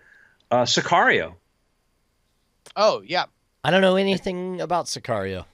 So Sicario came out it was 2015, and that was the Denis Villeneuve who did that, who also did Arrival. It was a film that he did prior to Arrival. I never saw like Enemy or Neighbors, any of his other stuff before. So I think Sicario was my first introduction to seeing one of his films. No, I saw Arrival before I saw Sicario, and I loved Arrival. Arrival was a movie that like Brian, we've talked about this. I think that you and I probably share some of our disagreements with some things in the movie, but for me, it was like I just loved the craft and how well it was told, whatever, that I was like, I love this movie anyways. I thought it was, I was able to like, write you a pass on this one. I'm gonna write you a pass on that because everything else you're doing is great. Yeah. Yes, I totally agreed with that, by the way. Yeah, and so Sicario, which is Emily Blunt plays a female FBI agent who is enlisted by a government task force to aid in a special war against the drug war going on the borders between U.S. and Mexico, and it's got Benicio del Toro in it, Josh Brolin, and a really, really great cast, really good sort of. It's a big story, but sort of a small story kind of thing about one aspect of this thing, and it's really told from her point of view, which was brilliant. I think that's one of the things I love about Villeneuve is that like Arrival, he's zeroed in on Amy Adams and said, we're going to tell the story from her point of view. Sicario zeroed in. It would have been very easy to say, well, let's go talk about all these other people how it affects. Let's kind of go through her point of view on it, whatever. Thought it was had great tension in it, was a really, really good story about, the drug war and what took place there. So I thoroughly enjoyed that. That actually came off because I finished watching the Narcos based on your recommendation, Brian, which I loved. So yeah, you enjoyed Narcos? I love Narcos. I thought that the weakest elements of Narcos were like some of the interior stuff because it felt like, they were telenovela sets.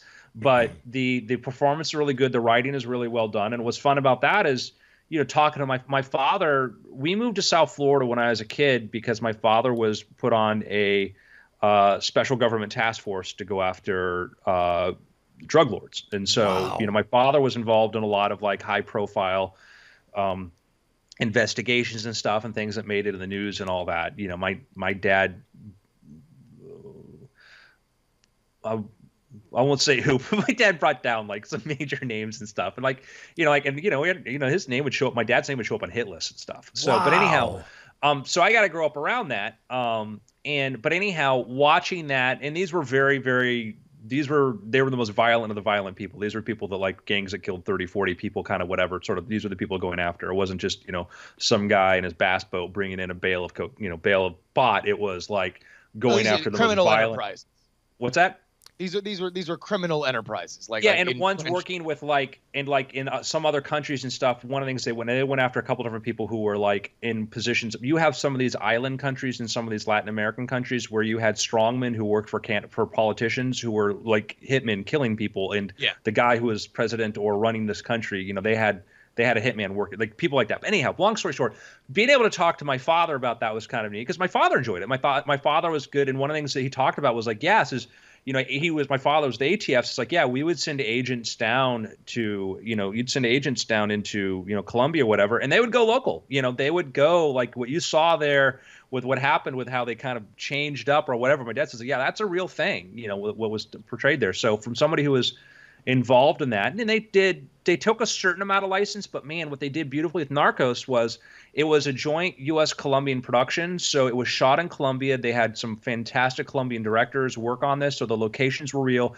And man, they did such a good job of the charisma of Pablo Escobar, and then the devastation on the victims and the families and stuff. And I've seen other movies that or stories that try to approach that, but sometimes they want to kind of, glorify, or they do a short shrift, whatever. I thought that was really well done. So I went from that to watching Sicario, or vice versa. And Sicario I thought was really well done and just shows just how messy that those, Hey, Real quick, just a quick plug.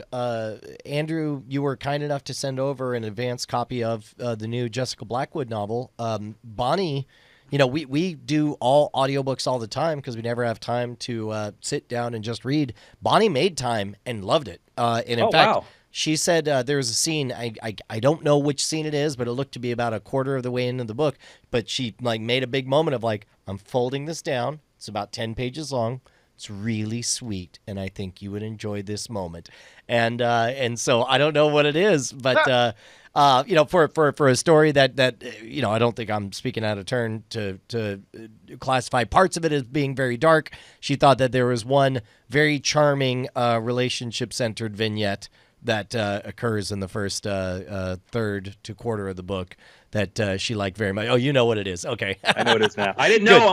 I literally opened to it. I'm like, it involves a dad and magic. Oh, that's what it is. Okay, well, she was very, very moved by it, and she got sucked in, and she finished it in 2 days. And it was really fun to cool. to see her sucked into it. So I'm really excited about it. She's the first person I know other than my editor and agent who read the book. Oh, that's great. Well, it gets a definite thumbs up.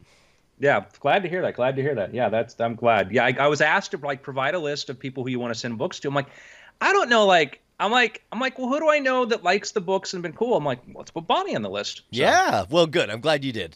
Yep, absolutely. Awesome. Thank you very much. I'm excited. Yeah, Blackfall comes out in March. Very, very stoked about that. And but man, it's part of the reason why I loved Sicario was that I thought that, when you think about one reason I'm going to go back and double down on I think that in writing a woman in fiction as a man, I have to be, I have to acknowledge I'm not going to capture, the complete. Oh, and by the way, if anybody's going to give you a skeptical side eye while reading your work and thinking in those terms, it's going to be Bonnie. And so there was some scene where you acknowledged well, then where would she put her phone? And Bonnie was like, exactly. That's the kind of crap that you have to think about. Because I have a purse, or I left my purse at the so and so. Yeah, and I have to be aware of that. I have a friend who talks about don't leave the toilet seat up. Yeah, yeah, yeah. And it's I have a wonderful editor, Hannah Wood, who will point out, and it's not. I don't. I would say, because I'm writing about a person. I'm not writing Bridget Jones' Diary or whatever like that. Right. I'm not. So it's not. But in one of the things that I get frustrated from that happens in fiction is a lot of times when men write fiction about women is the great purpose in their life was often not because they had the self-determination, but because they were a victim at the hands of an evil man, Yeah. And rather than we don't spend a lot of time, why did this cop become a cop? We know why the cop then decided to go after the bad guy when they killed his partner or whatever like that. And it's how do I tell a story about a woman in a world that's paternalistic and law enforcement, which is extremely full of machismo and all this sort of stuff, but I want to tell a character who has her own sense of determination and right and wrong and whatever, which is what I loved about Sicario was the idea that we don't get she's a cop. She wants to do what's right, and then bad stuff happens, but she was we didn't get her well, I became a cop because when I was abused or this or whatever. No, she's a fully intelligent person with their own agency, able to do these things. And I get a little bit frustrated with a lot of fiction where they have one template in which they stamp these female characters from, and that didn't happen there. I think Silence of the Lambs. I love that because actually she had a very, very tragic sort of thing in her childhood, but she became Clarice Starling. Wanted to be like her father, who was a cop, loved her father, who was this lawman, whatever. And that was the ideal she lived up to. And so I liked characters like that, so. Right on. I guess. I will. So Sicario, written by Taylor Sheridan, one of the, I think a movie that's going to get a lot of Oscar heat this year is Hell or High Water, which he also wrote. And I would recommend you check out, Andrew. Oh yeah, looking forward. I definitely want to check that out. So it is incoming. The next big project coming from Denis Villeneuve is Blade Runner. Oh. Mm-hmm. Of course, it's written by Hampton Fancher wrote the original, and the guy who wrote Green Lantern. But he's done other good stuff though, so I'm sure it'll be good. He's also the guy who wrote Logan, so hopefully that'll be good. Cool. Anyhow, gentlemen. Yep. It's been weird. You're goddamn right. Yeah. Green Lantern. Oh.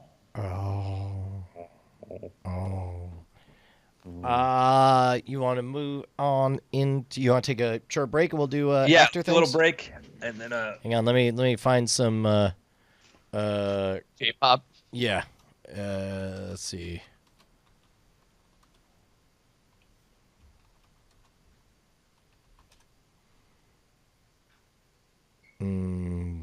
Here we go.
This show. Dude. Hey, pop. Yeah, it's J-pop. It's J-pop, and I'm racist. And that's today's hot take. Wow. You must feel horrible. I know. Hey, did Justin tell you what happened to us? We were playing through Frog Fractions 2, and no big deal. NBD in calls one of the developers of the game. It was amazing. How many developers were there for that? Well, there's one main guy, but this is like they had contributors, like a bunch of contributors for individual sections, but this Justin was one of 2 or 3 main leads on the whole thing. Problem with Frog Fractions is an educational game. It's really not that good. Well, because you notice that it mixes up decimals like way too quickly in there. Yeah. I don't know exactly how much more I know about fractions after playing this game. All right, man. Well, I never hit stop. We're still rolling. If you guys want to go straight into after. Oh, well, let's before we start that show. Let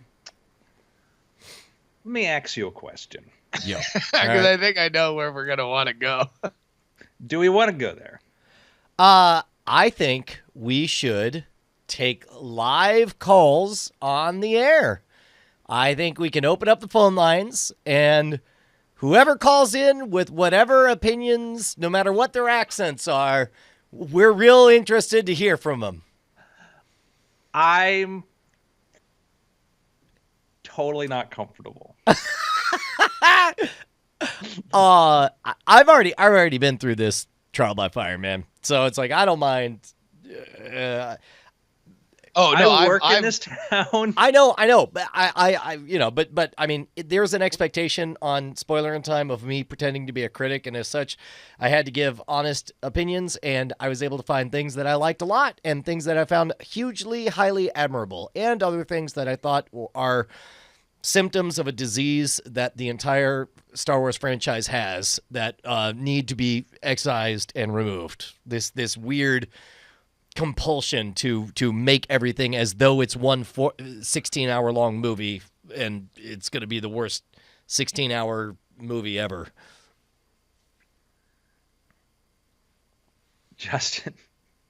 Well, I mean, like listen, I've talked to you about it, so I am satiated because I've gotten your opinion. I have talked publicly on multiple shows about it. I've apparently my brand now is guy who doesn't like Rogue One, for many hardcore fans. So, Which, by the way, how are you the only one who got that stink on you, and somehow I don't have everyone hating me for it?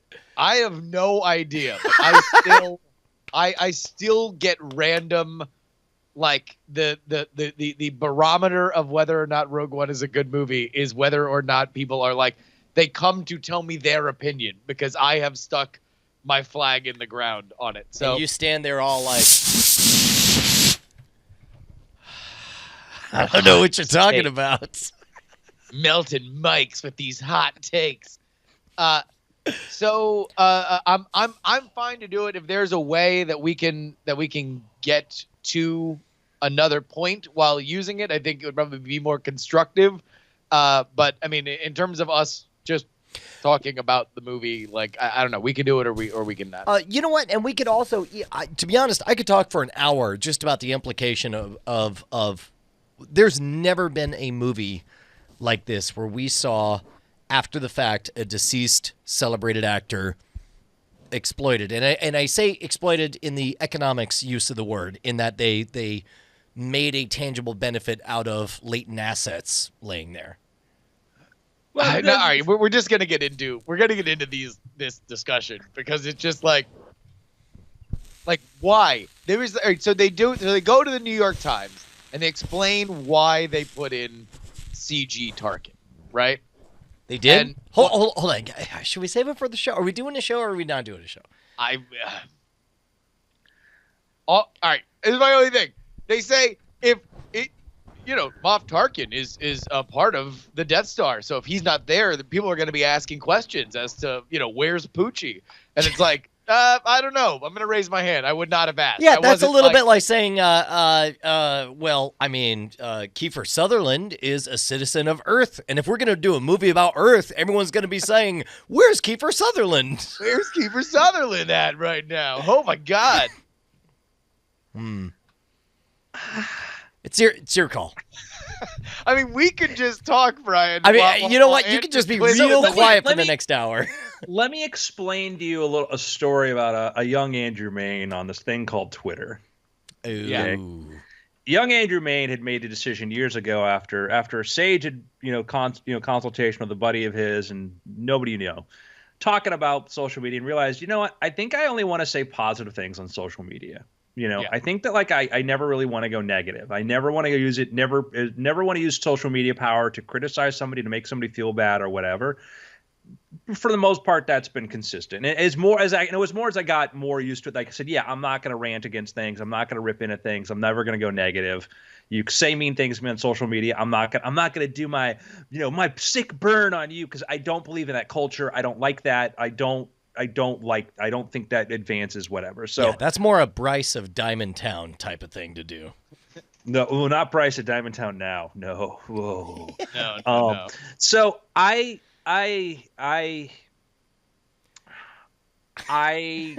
only like I even rarely will I rip into something, but I won't name this movie. I made fun of a movie once, and I would say a year or so after I'd made fun of that movie, I found myself sitting across from a table with the director of that movie. Ew. Yeah. Okay. I may have been in offices of people involved with projects or things like that we're talking about, and may want to be in those offices again. and the world is not going to be, I'm not a critic, so the world's not going to be, impoverished in the slightest by not getting my particular take on something. And so, well, I mean, do you just want to mainly? I'll tell you what. Why don't you just guide the conversation? You can ask the questions and not participate. Unless you feel like that gives your blessing in the forum or something. Although Gato says, wait a minute, was this man you sat across from Kiefer Sutherland? As this is a story about Earth after all.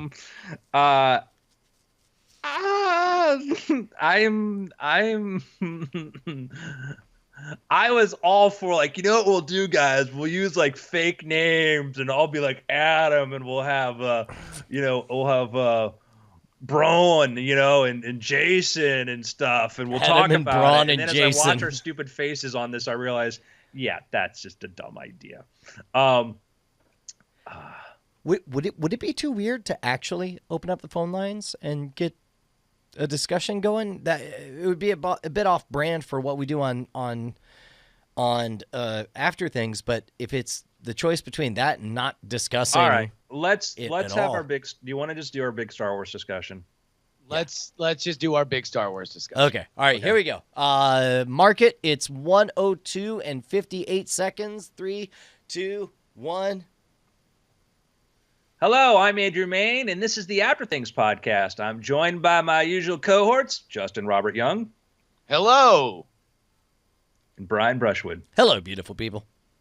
Where's Kiefer Sutherland? Exactly. So we're going to do this is going to be our big Star Wars podcast, our big Rogue One, guys. And here's the advice for you right now.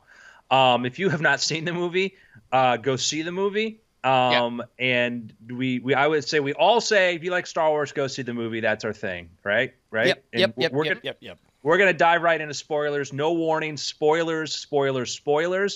And I'm going to tell you right now, I 100% love this movie. Absolutely. Anything I say from now on is just a character I'm playing. Okay. It's Evil Andrew. Evil Andrew will give you his take on this movie. Okay. And he's a very cynical guy. He's a writer. He thinks he knows about storytelling and stuff. He's full of himself. I, Andrew Main, emphatically love this movie, every single bit, and that is a fact. I'm so glad to hear that, because Brian Brushwood, the actual person I am, also loved this movie. But in order to shake things up, I'm going to be confused Brian Brushwood for the next 60 minutes or so. The confused Brian Brushwood maybe says things he doesn't really mean, but that's just because he's so dumb. That's confused Brian Brushwood. I am normally Justin Robert Young, but as I watch my flailing and floundering career, every once in a while I have to become provocateur Justin, who shields and twists his true feelings about things so to cynically grab more attention from the world. So I am not sweet, a mild-mannered regular Justin loves Rogue One. However, the cynical, awful provocateur Justin might say things, outlandish, crazy things, just to get attention. It's a role-playing exercise. That's all we're doing here, okay? It's role-playing exercise. Hey. And by the way, if you love this movie, we like that you love this movie. We do. These crazy characters you're about to hear say things that like make you upset or threaten or challenge your love for this movie, that's not the intent. It's just these miserable, pathetic caricatures. Yeah. Hey, I'll tell you what. If we're putting Rogue One on trial, can I begin by... Whoa, Ro Brian. Ro Brian. That's my name. Brian. Yes. No, in all sincerity, there's a lot that I love, deeply, deeply adore that a lot of decisions that they went for, they were bold decisions. They were not the easy decisions. And I think in a world where, there was a time that we were worried about how Disney would be stewards of the Marvel franchise, and ultimately it panned out, and they showed that they're fantastic stewards of it. Same thing with the Star Wars franchise. I adore that we saw a movie that attempted to take us to so many places we had never been before. Yeah. A movie that made the extraordinarily bold decision to kill off every single character. A desert planet, a desert marketplace. Yes, go ahead. No. I mean, again, like name any Disney Star Wars franchise movie where they would do this, where they would establish all these characters and then kill them all off. That was really one extraordinary. where you don't care about the characters because you won't feel any loss. Well, and that was kind of a funny sideways bit on there.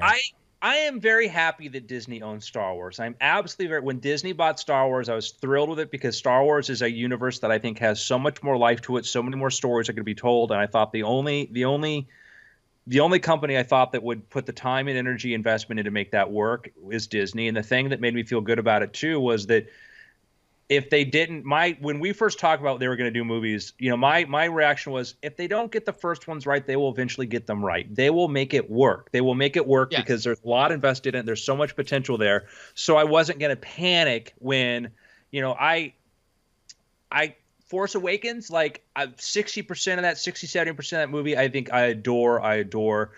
There's a lot of this sort of plotting elements and things like that and stuff, and I think that there's things about it that I didn't, but overall it's a fun movie. I've watched it multiple times, so I enjoyed it, and I thought like getting the formula there, and so, and I know that there are people who care about that sort of thing. So So let me say this. I think I absolutely adore this movie in concept and in the writer's room. I think the things that I disliked, I give it an A minus to an A plus in concept and in ambition, and like a C minus on execution, because the parts that I loved, I loved. If I described for you the idea of the movie, that'd be huge. What we wanted it to be was not what Disney was ready to let it to be. We wanted it to be a independent, standalone movie that felt a step apart from all of the rest of the Star Wars stories that we've seen up until then. We wanted it to be an independent, standalone movie, and instead, what it was another prequel. It was a sequel to the prequels. My issues before even getting to the plot have so little to do with how much it ties into everything else and have to do with basic stuff. The moment it started, it's cool, visual thing, seeing the ship go past the rings was beautiful. And then I watched the spaceship park like a goddamn 5 miles away from the little farmhouse. And I'm like, why did he park so far away? I'm like, why? He's got a step goal on a Fitbit. He's like, come on, I gotta get this blood pump. His Apple Watch, like telling his death troopers, like, all right. I'm like, just let that go. But like, why is that? That seems really far away. That didn't bother me at all. That didn't bother me in the least. What did bother me is that I liked the rebellion less after watching this movie. I approved of them less. I'm starting here, Brian. I'm just starting here. Okay. All right.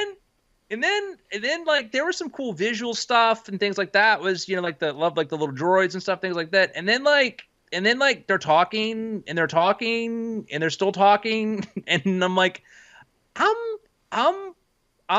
not kidding. I'm not really like afraid of this guy, and like he talks about this child being in it, but later on he knows the girl and talks about her, and there's this weird selective memory thing going on, kind of thing. And so you had problems with storytelling elements. You felt like it didn't sweep you up. I didn't care. I was from the get-go. I was not. I'm watching a movie there's where it takes there's a long scene that's no tension. Where you take a movie like Inglourious Bastards, okay? Yeah. And you meet, that first farmhouse scene is long, but there is tension for every single moment of that. I'm watching people talk back and forth, backstory, whatever. I'm like, oh yeah, I lost my memory and blah blah blah. I'm like, wow, I'm not even convinced that this is the case, and this is a really, I was from the get go. I'm like, this is just not tight, And then like, let's call the babysitter, and the mom just runs out there with the gun, and this is not tactically smart for people who've been on the run, and maybe the mom's gone crazy or whatever. But like, I just was like, nobody's making any sense to me in the first 10 minutes of the film, from parking too damn far away to the wife who's going to go out to these death troopers with this gun. And she gets that close to them because they're not, apparently death troopers are called death troopers because they're meant to die, not because they're actually very scary. I mean, again, I was willing to forgive all of that. I took that to mean as kind of professional courtesy they were giving. They didn't really think that they were traitors or whatever. They thought this was a formality. These are former friends of theirs, so they stepped lightly as they went in, and then found out that they were a little more serious than they expected. Well, I mean, all right. If we're going to get into the expectation game, what I have kind of come back to in the week since I saw the movie is how many other movies I was excited for it to be, different types of movies, and I am certainly guilty of wanting this movie to be more expanded universe than it was. Like the ability we've all fallen in love and read these extended universe stories and understood that the gigantic palette of Star Wars can tell thousands and thousands of different types of stories with all these different kinds of characters. And by finally severing ourselves from the genetic lineage of the Skywalkers, that we can now kind of get characters with different complexities and different motivations and just be there in a different kind of way. And I think that was really, really, really, really, really disappointing to see this movie not necessarily really do much with that. We got very static, fairly uninteresting characters that didn't really have an arc, and we're kind of fraught with all of these kind of maddening elements of like, well, why doesn't the guy, we have a 45-minute monologue in a hologram, right? It's like, I'm like, why did he get his own YouTube show at that point? I'm like, this is a really long monologue. I think he's going to start like calling out people who are subbing to his Twitch channel. It's just like, well, thank you, Balloon Knots. Thank you for the sub. So like just from the start right there, like I'm like, and then it's like, she's a child, and then next thing we see, it's like 30 years later or whatever. I'm like, I don't know this. I know this is the woman. That's the girl. Apparently, there's not been anything in her life or anything of importance or whatever. Yet you had to show. You know what? You're so right. How much would it have hurt to have a 5-minute series of 5 60-second vignettes covering her life from age 8 to 28? That just showed her being tough and standing up to powers that be or whatever. What Force Awakens did really good with Rey was we got bits of Rey, like we understood what her life, what does Rey do? Rey skids around scavenging, puts on this helmet, waits for her family to show up, whatever. We understand what Rey's life is. We get that scene of Rey next to the really old woman, great, J. Abrams moment where she's scrubbing and you see this could be me. I'm like, these are, there was a lot of criticism of Rey, and I think a lot of it was warranted, but there was a lot of depth there too, and that was here. I'm like, now we pull you back into the scene because it's important to pull you in here. Like, I love New Hope because we cut out Toshi's power station, they cut out all that stuff. It didn't matter. We didn't have Obi-Wan leaving the kid on the Lars homestead, like Dumbledore. We just have this. No, we're just going to jump ahead to this whiny kid going to this dad to go get these robots because we don't know where his fate is. We don't know how important he's going to be. We don't meet Han Solo till like 30, 40 minutes into the movie, And even then, we don't necessarily like him. He's just a means to an end, and we have to expect him to die. Scoundrel, Brian. Yeah. And that's why it's revealed. Just from basic storytelling, I was not not pulled into any of that. And I saw it with a buddy who had the same opinion. The five of us all have the same opinion independently about this thing, and like kept looking at each other. And like, I mean, I'll complain about how bad Grandma Tarkin looked or whatever. Bad Andrew Will. I personally loved it. I was totally fooled by that. Thought it was really him. I was so glad he was still working. Wait, this is I don't know who you mean. Good Andrew was pointing that. I'm really got it. Yeah. Okay. I was like, who's Bad Andrew? He sounds awesome. No, Bad Andrew. This guy. It's like, I'm like, why would they? Why am I staring at Polar Express? I had no idea. I had no idea this was coming in the movie. I had no idea they brought. In fact, actually, I thought the first time I don't know why it was, but the voice they used for Grand Moff Tarkin sounded just squeaky at first, and I didn't even realize. I was too disturbed by how much it didn't sound like him for me to notice how little it looked like a human being. And it wasn't until later he showed up that I was just like, wait, is this CG? Oh, this is CG. And then of course that's all I was able to see. Oh, Bad Andrew was like the moment it's on. I'm like, oh, this is. I like not again. I did not have no expectation this would happen. I'm like, oh, and I'm like, my friend are looking at each other like, that's really. Why would listen? Was Bill Nighy booked that week? Was Charles Dance not available? Yeah. If he needed somebody to play, he could have cast another actor as Tarkin, which is a controversial. I don't know. We have another Han Solo. You know, we have another Lando. We have other people. And hey, yeah, that's a good point, man. like also Mon Mothma. Yeah, she was perfect. Wait, hold on. Double standard, man. Let's smash the CGI ceiling. What the F word? Is it okay to recast the woman, but you got to make a CGI replicant of the man? Well, and also it's like, and to the point earlier that so in the New York Times they talked about and defended the decision, which number one, for anybody who says it looks good, if it looked good, it would have been in the trailers because it's not like they didn't mind every other piece of iconography from Star Wars to get people into the theaters. Number two, they were like, all right, well, people would always ask because Grand Moff Tarkin is so thought of together with the Death Star that if we had a movie about the Death Star and didn't have Grand Moff Tarkin in it, people would be wondering. Where it's like, I don't know what the Empire's org chart is, but just have Krennic be the bad guy who's running the Death Star. He dies at the end of the movie, and then somebody picks up a space phone and we bring in that Tarkin kid. Tarkin in. Tarkin's doing other stuff. Just move him. Yeah, congratulations, Tarkin. You're hired. It was one of those things where my Bad Andrew says that was a bad choice. It was just a bad choice because it people look fine to you, but there are a lot of people who are aware it didn't really bother them. That's fine. But when we're having this conversation right now. Let's say for sake of discussion, it looked absolutely flawless. If it looked flawless, I'm still going to ask why. Why'd you do that? What was forwarded? What was gained by doing that? I think that if I was unaware and totally unaware to it and nobody else was complaining about it, I would say, fine, okay, it was one way to solve the problem, not the way I would have solved it, but it solved the problem. To me, it created a new problem. It created a new one of in the middle of this movie, I'm watching something that made Jar Jar Binks look more realistic, and so I'm like, wow, that was Bad Andrew's problem with it.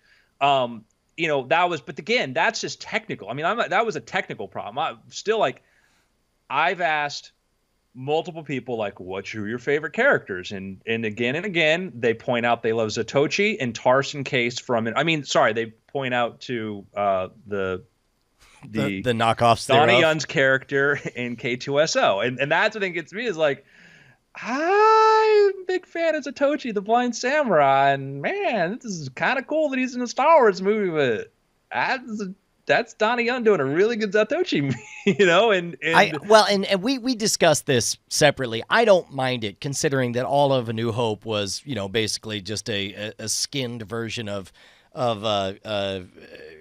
what is the Hidden Fortress? Is that what it was called?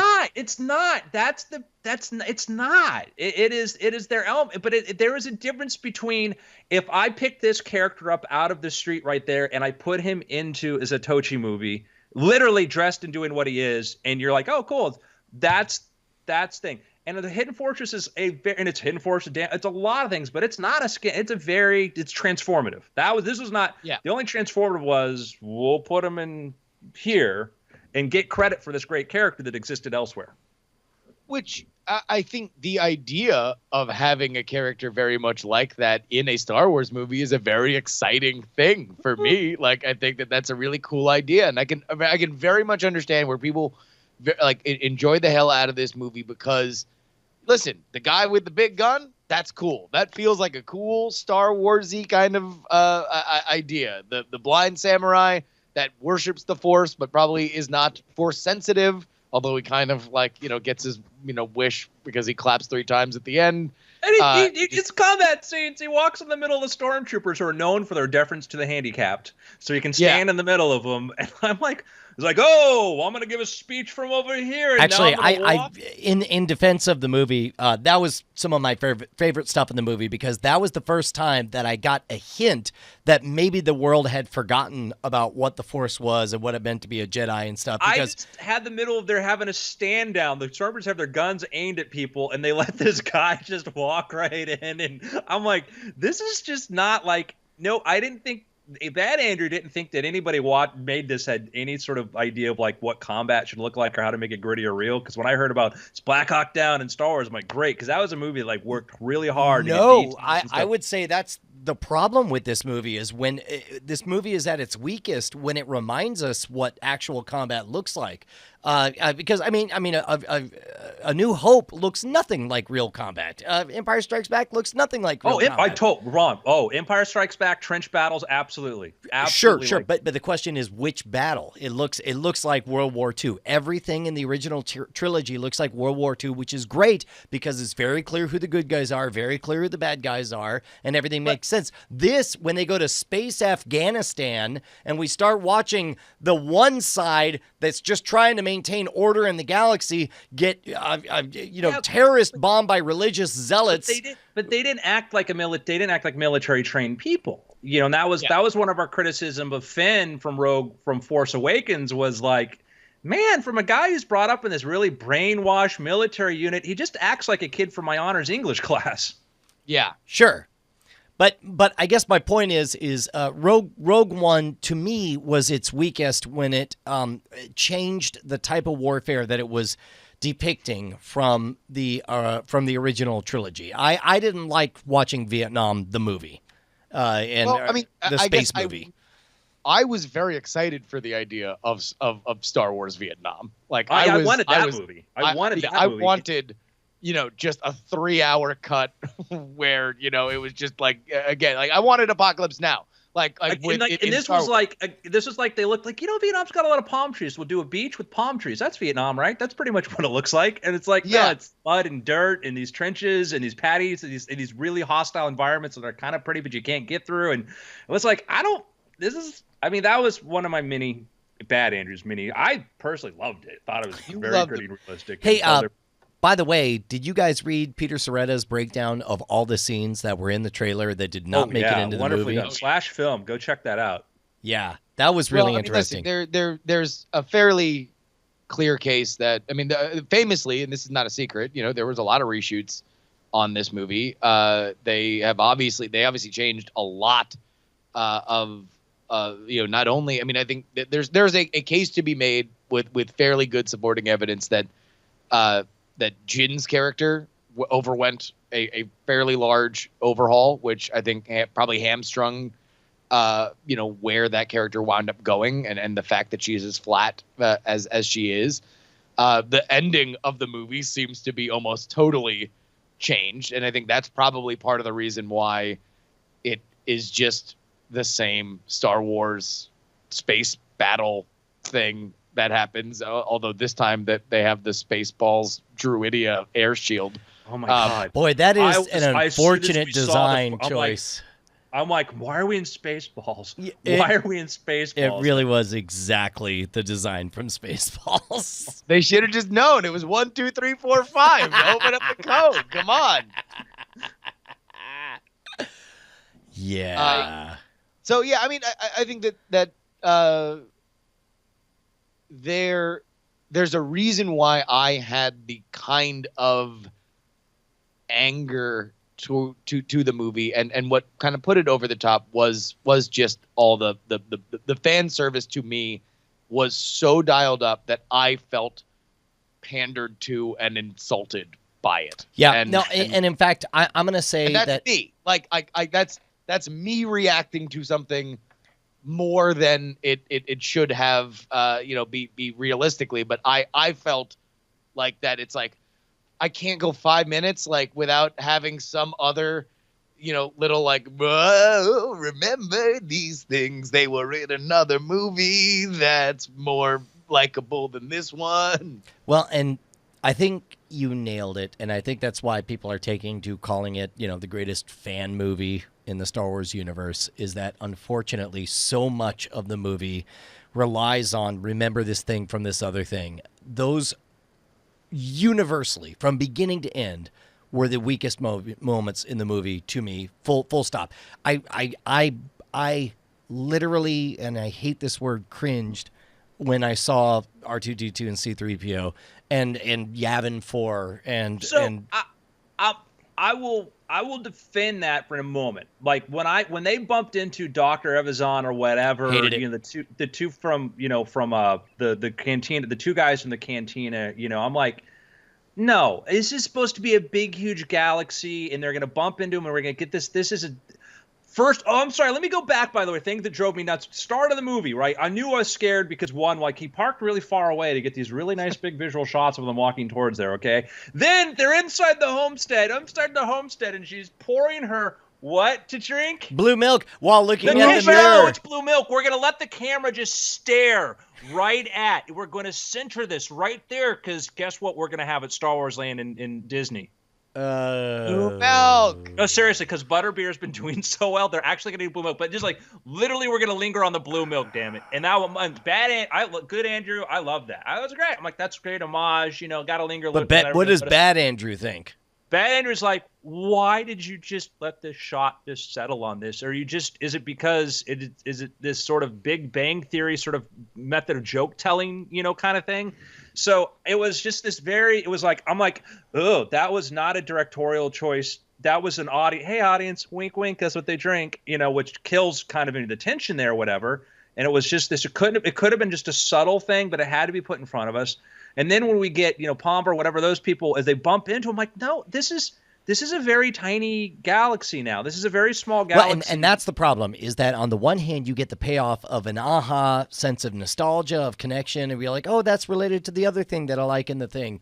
But the trade-off is the whole thing that we all fell in love with Star Wars at the very beginning was that this was a huge galaxy, and it was so big they couldn't possibly give us the center of it all. They started the story in a backwater, a podunk small town in the corner of this galaxy to get it all started. Farthest place from anywhere.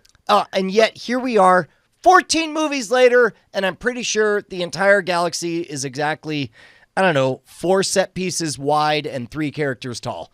So Yeah. let me tell you the R2-D2 the suit. Like I didn't have a problem showing them, with the rebels because they were with the rebels. I had no problem with that, even though theoretically they would have been, they belonged, I think, Captain Antilles, they belonged to Wedge Antilles. That's who we belonged to, whatever. I had no problem with that. But remember how we saw them. The context we saw that was the rebels decide they're going to go send the fleet to Scarif to go back them up. Yeah. Right? And they're waving.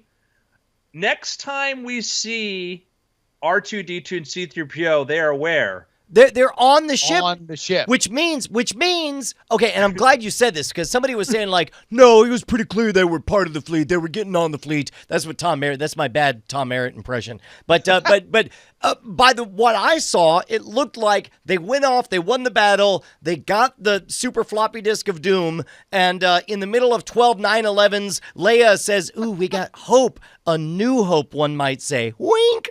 And then let's go back to Yavin 4 to pick up those 2 droids. While we're there, whatever we do, let's not make a copy of all this. Let's just keep on running to this backwater planet that we're pretty sure we left They go Ben back to Kenobi Yavin with at. the plans. but they don't drop off the plans, but they pick up the droids. I was not a fan. Not a fan. No, so we have to assume that they're like, oh, R2, let's go. We need to go be with them. Which I'm like, it's like, okay, let's talk about like silly, like thank you this, which she's the digital, the actress with the CGI Carrie Fisher face on there, which has made me very, very sad before she passed and made me even more sad. And that weird line, and she's smiling. It's like this devastating loss, and she's happy because we're getting new hope. Okay, Vader, the puninator. Okay, let's talk about it. There are problems with the fan service in this movie. We didn't need to see the two dudes from the cantina. We didn't need to have a wedged in C-3PO, R2-D2, and Princess Leia and Tarkin. I loved all of that, Brian. I know you did. All of that. Well, I know you did. Bad Andrew. Bad Andrew. There are things Darth Vader does not do.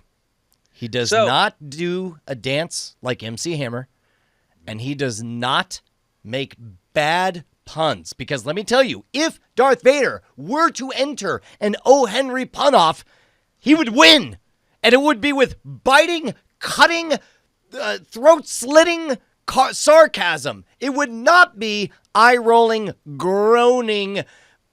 What does it mean to choke on your own aspirations? I mean, Aspiration means to breathe. Brian, it seems like that line was a little forced. Okay. I'm this close to just walking away. Regular Darth Vader over here with my puns. And by the way, I do forgive. Some people are giving guff about the fact that he lives in the planet where he got We'll off. move that a second. We'll move that a second. But so there was this like screen where like in defense of Darth Vader's pun. It was very much in character for him. It's like, all right, I don't want to be one of these people like you don't get comedy, but I'm bad. Andrew will tell you don't get comedy because like name a famous comedian whose last name isn't Cable Guy, who is known for puns. Name me a famous comedian who makes puns, and even that guy, who I do love actually, is they do them as groaners, and they're always these groaners. They're called puns are known as groaners, and they're not a staple that anybody who really does comedy does. Which they are you not can a thing you do if you're immediately self-deprecating and sell after the fact. Like the next line after a groaner is what? You're too big, you're too good for that. I was thrilled that Darth Vader was in this movie because I wanted him. This is how I envision this movie: is that we have a ragtag group that's going to, through whatever means, find these plans for this ultimate killing station, right? And that they're going to be chased at every turn. Just 2 steps behind is the enforcer of the Empire, the one who gets everything done, but the ruthless efficiency, the killing machine, Darth Vader, right? And that, forget puns. I didn't want him to talk. You don't need to talk if you're Darth Vader. You walk into a room, you murder everybody. You're maybe like you just point at a thing. How did that get there? I don't know, Lord Vader. I don't know. You're murdered. Yeah, I'm Darth Vader. This is what I do. He never made a pun in the original 3. I'm going to point that out. Like, he never made a pun in the original 3. And there's the people like, oh, it's like, no, he does sarcastic. He will do these biting things. Apology accepted. That's hilarious and funny and just dark. He's never, I will mop the floor with your expectations. Never did that because it was really good writing. This dumb pun was like, we need to put him like, how about the don't joke on your aspirations? Was he high-fiving, his guards and stuff afterwards? Nailed that was good. Oh. Did you hear it? Hey, Did Crimsy, you hear it? Crimsy, come on over here. Did you hear that? Were you there? I know you don't listen, but seriously, you heard that, right? All right, Justin, and then also like he's got to force choke somebody because that was a thing in the other movie where he force chokes people, and it's like this has been my question. I want to ask both of you guys. Finally, let's see if we can hash this out. They directly antagonized him. It wasn't like his form of a reprimand. It was like I think the Force is silly. Oh, silly? Just hold on. Let me line up my little fingers with the throat here. Does that feel silly? Okay. Yeah. And it's like, hey, Vader, I did a dumb thing. Yeah. Well, there we go. I'm gonna dumb thing your spine. How about that? I'm Darth Vader. I murder people. Could you tell the Emperor that I'd really like to be appreciated? Oh, I'm going to choke you for that one. How did I personally offend you on that? Yeah. I'm Also, confused. since when is Darth Vader in charge of HR in the Empire? Is that where you go to? Is he your ombudsman? You got to That go org and chart file is a a little grievance. weird. Well, And and it was also like- it's like, all right, so in my mind, I thought we were going to get a different movie, but the movie that they wanted to tell was very much reliant on organizing, HR showing Vader. the inner workings of the Empire and the rebellion. And I feel like with both, I wound up knowing less, or certainly less that was interesting about both organizations. Like, we don't necessarily see that the Empire is overconfident, but they have this gigantic reservoir of money that they're spending on this. Like, I have no idea. It seems like just plot contrivance that, the rebellion, whose entire job is to stop the Empire. We don't know whether or not, like, this is a point of transition for them. Are they mostly a political thing that now they have to embrace more of the guerrilla warfare element? And, they fight about, like, oh, it might be a trap. But that's not really doesn't tell you anything about the organization. They were as organized as an Occupy Wall Street meeting trying to decide the speaking order of who They were could trying take the to stage s- first. It was like when you were like, everybody's here. We know, and like, and the moral ambiguity, like, because Saw Gerrera, like, whoa, this guy, his techniques, we don't agree with. Let's send our hitman who just murdered one of our own assets, by the way, to go get to the bottom of this. But meanwhile, like, we don't really buy this theory that you have about the Death Star, even though our prime #1 agent is in the other hangar, and we could bring him in here and ask him. We're not going to do that. Well, and then the assassination, right?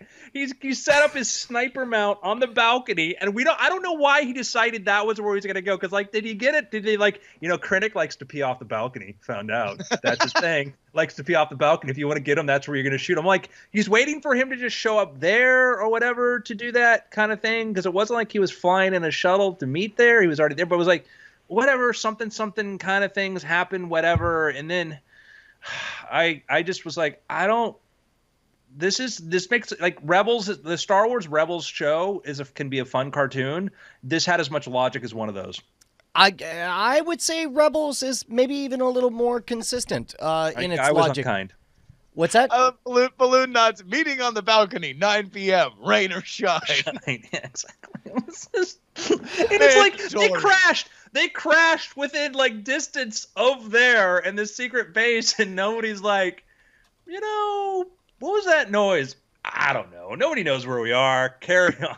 It was just this. Well, and I guess it's like, for as it becomes clear that they want to tell a story about this I ragtag. find your lack of paperwork disturbing. It's Block a deal. it's not Ocean's 11. We don't quite know how all these people are going to have to grow and change, or they have special skills to take on this mission. The rebellion. I mean, like, why do we even like the rebellion?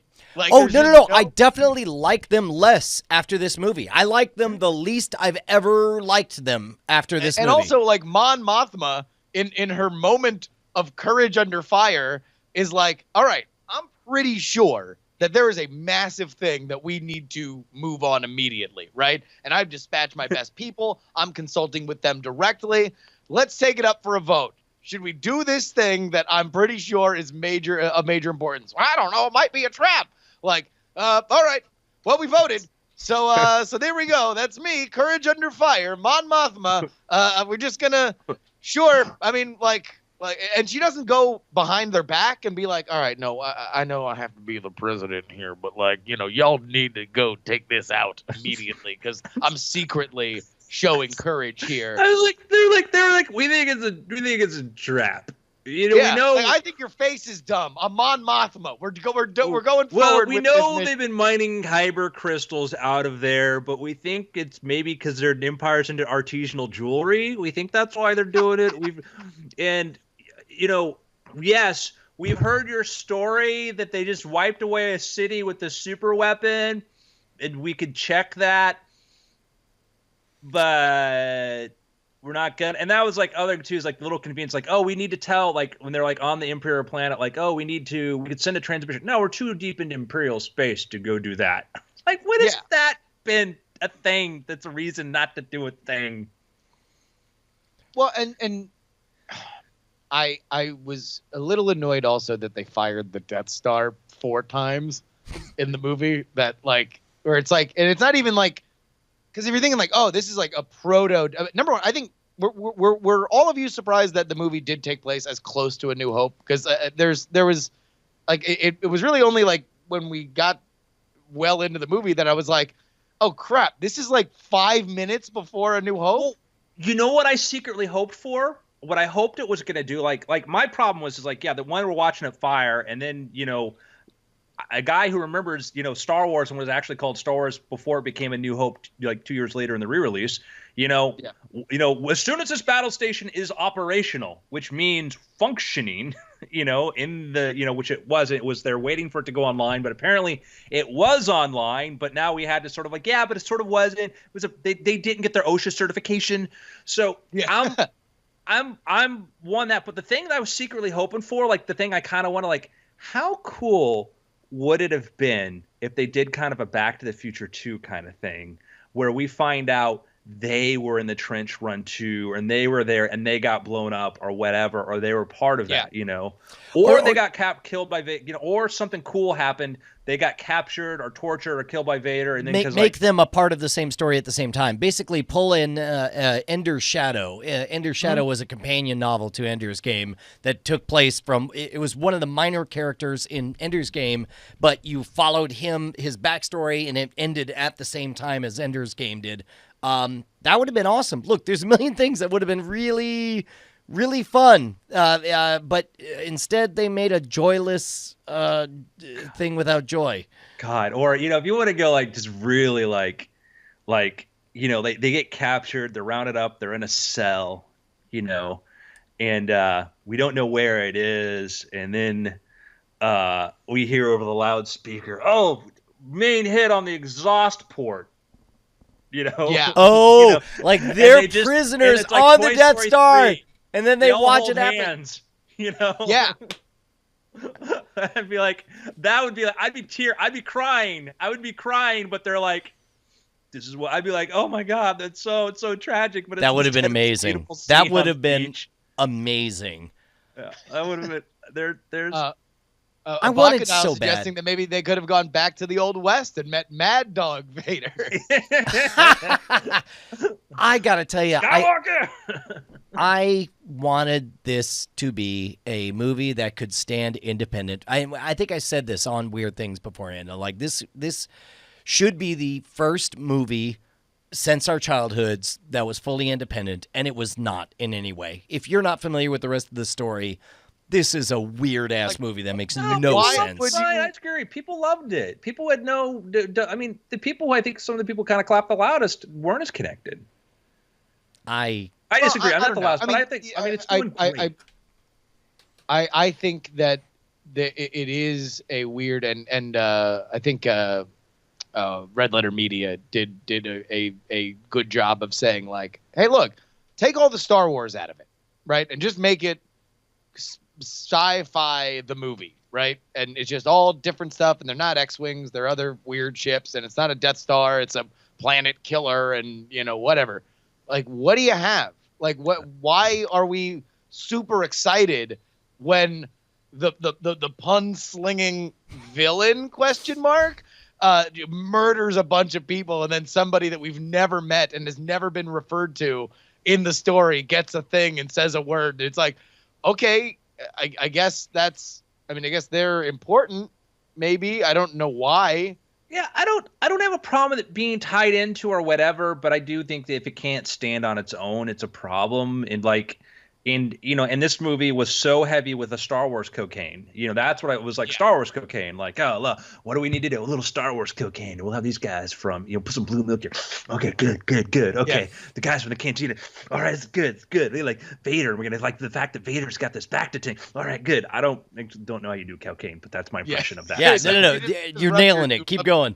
Yeah, he's like, oh my god. Oh wait, hey, remember those the dancing girl from Jabba's palace? Well, there's hollow porn of her, and somebody's fucking jerking off. All right, good. All right. Oh, this movie's unreal. That was my problem. It was like so much Star Wars cocaine, and you pull that out. You're like, and that was our criticism. Force Awakens was, it just borrowed like, we there's where we wanted to go in different places. Well, I'll tell you what. Remember, we had Bryce watch Force Awakens, and he had never seen any of the Star Wars movies, and he was like, "Yeah, I got the vague sense it was really kind of insidery, but I guess it was okay." I would not wish or pay enough money to have Bryce go see Rogue One. Rogue One would be total nonsense to somebody who doesn't know Star Wars. Well, and so I rewatched Force Awakens, and I really liked Force Awakens the second time I watched it. I liked it a lot too. Like there's like moments from Maz Kanata's castle on. There are some weird story things house.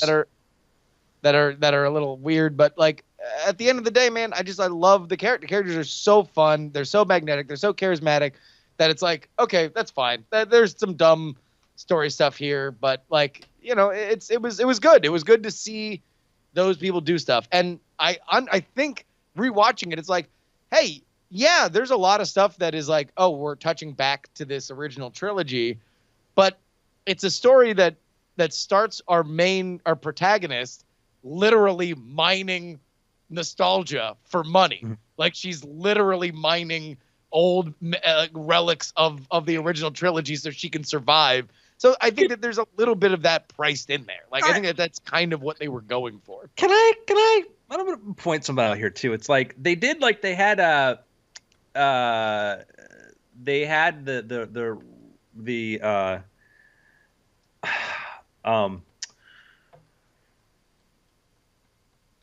the explanation of why Felicity Jones doing Jyn Erso is a totally different character than Rey, because they knew that was going to be a problem. Like they actually had this little this funny, have you heard this video where she explains why she's different or whatever? Like, I know to you Americans, all British people are the same, but you're stupid to think that we're the same characters, whatever. It's like, yeah, because I'm dressed like Han Solo and she was dressed like Obi-Wan Kenobi. So that's Rey had a toy Rebel starfighter, X-wing fighter pilot stuffed doll.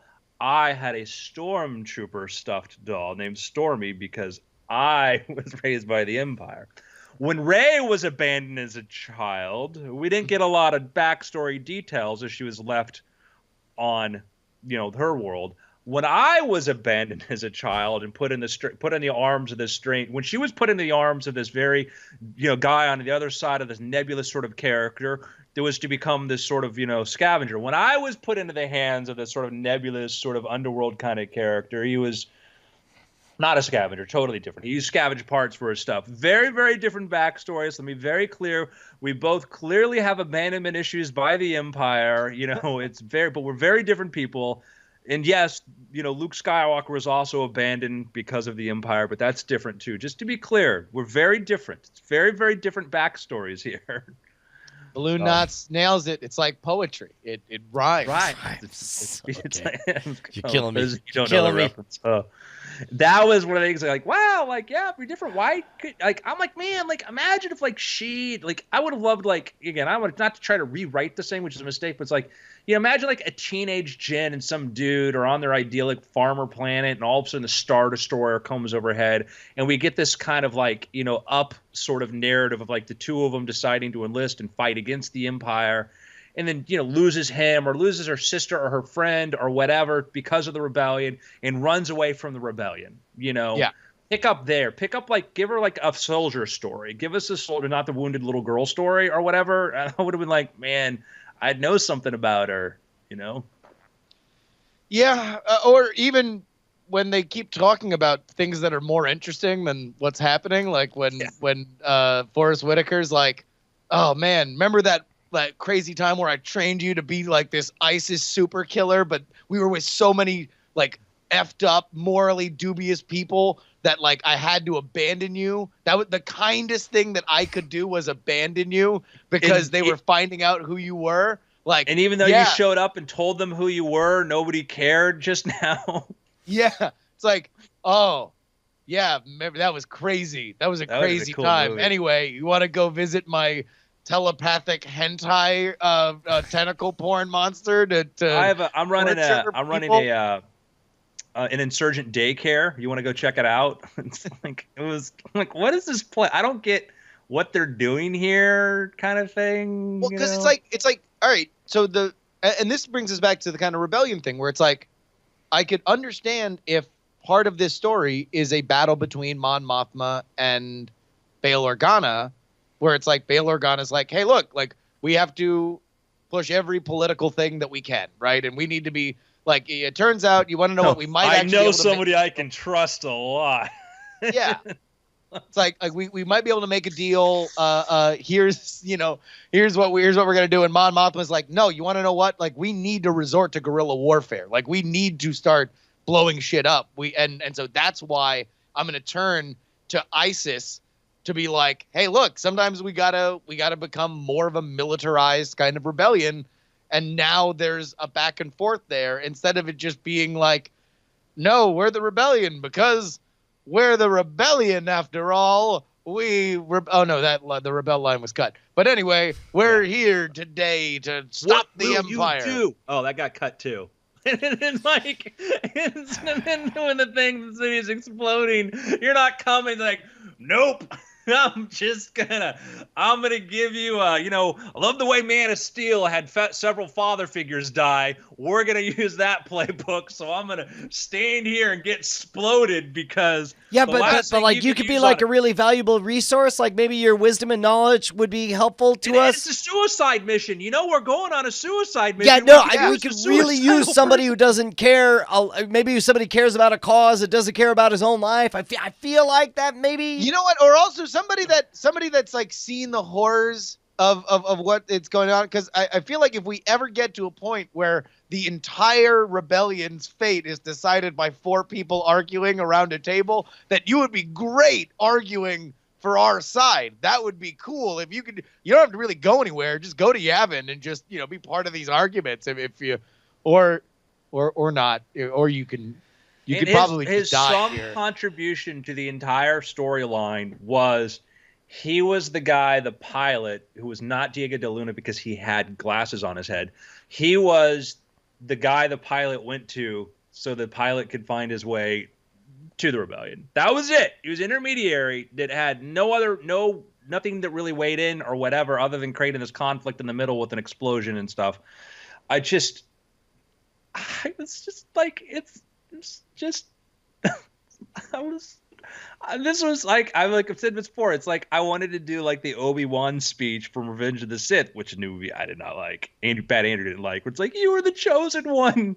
This was the movie that was going to make the Star Wars galaxy this bigger place where we could go off and do other stories. This is the one where you're unfettered with Force mythology and all these other things. It was the one that could say, let's do like a gritty, low budget, like Star Wars story that's like really like a war movie, which if you watch more movies, this is not a war movie. This is not a war movie, folks. This is a Star Wars movie. This is another. And plus also, the problem is I don't even know why they treated it as a war movie when it's a heist movie. It's supposed to be a heist movie. There's a MacGuffin that you have to get from a heavily secured whatever. How much fun would Ocean's 1313 have been? But then it's like when they get to the heist thing too, it's like, yeah, we don't really have a lot of security here. Oh my God! And like in the middle of the heist, like, okay, we need to plug we're gonna have to plug we need to plug a wire into this thing on the beach where there's literally there was a button on a control panel on the beach that it's really critically. It was literally called the master switch. They're like, you've got to go flip The master switch. Is that how we call the score in the volleyball game in the middle of the tournament? There, it was like literally this switch in the middle of the beach. They asked to run and get this. Like, this is like when we gave Star Wars heat for Obi-Wan Kenobi having to shut down the force field generator with these switches. That's a masterstroke of genius, and I understand how this. And I'm watching the button, trying to get to the button to press the button, and I could not tell you what that button did right now. But it was really important because we realized, unlike the master switch. The master switch allowed the shield to let a transmission out that could let out the transmission of, hey, Rebellion, please bust a big hole exhaust port and let us out. But could not transmit, hey, Rebellion, here's the actual plans that we're sending you. Well, and also it's like the Rebellion has no assets inside the Empire. Like, they don't have any. I mean, I guess they had that Bodhi was maybe he's an asset that was being developed, like, but there's nobody that they got. I mean, like, isn't that the point of a rebellion, like a decentralized rebellion, is you can just have anybody be like, oh yeah, no, can you go apply to the Empire and like be a model employee and see how high you can get up. And then like there's Chekhov's Death Troopers. We're like when they did they had like the Stormtrooper voice, but even more garbled and stuff. I'm like, oh, that's cool. Yeah, I thought that was cool. But then I was sort of like, again, when they parked a mile away from the house at the beginning, I'm like, this is not a very tactical operation. And then there was never anything about them. Why are they Death Troopers? Because they're black armor instead of white armor. And there was nothing menacing. And then finally on the planet, like Krennic is like, well, I'm going to go look into this myself or whatever. And it was just, oh, they were so.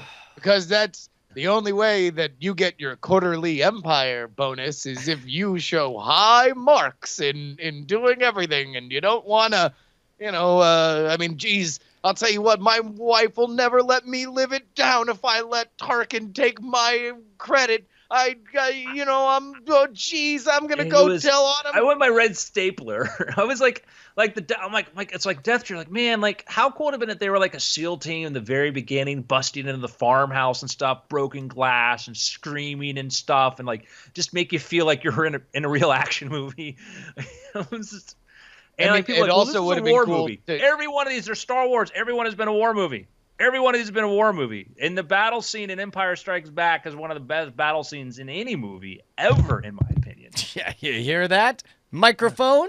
Knocking down the mics are so excited. That's a hot take for you. Evil Andrew. Evil Andrew. Yeah. No, guys, I loved this movie. And are we worried about the future?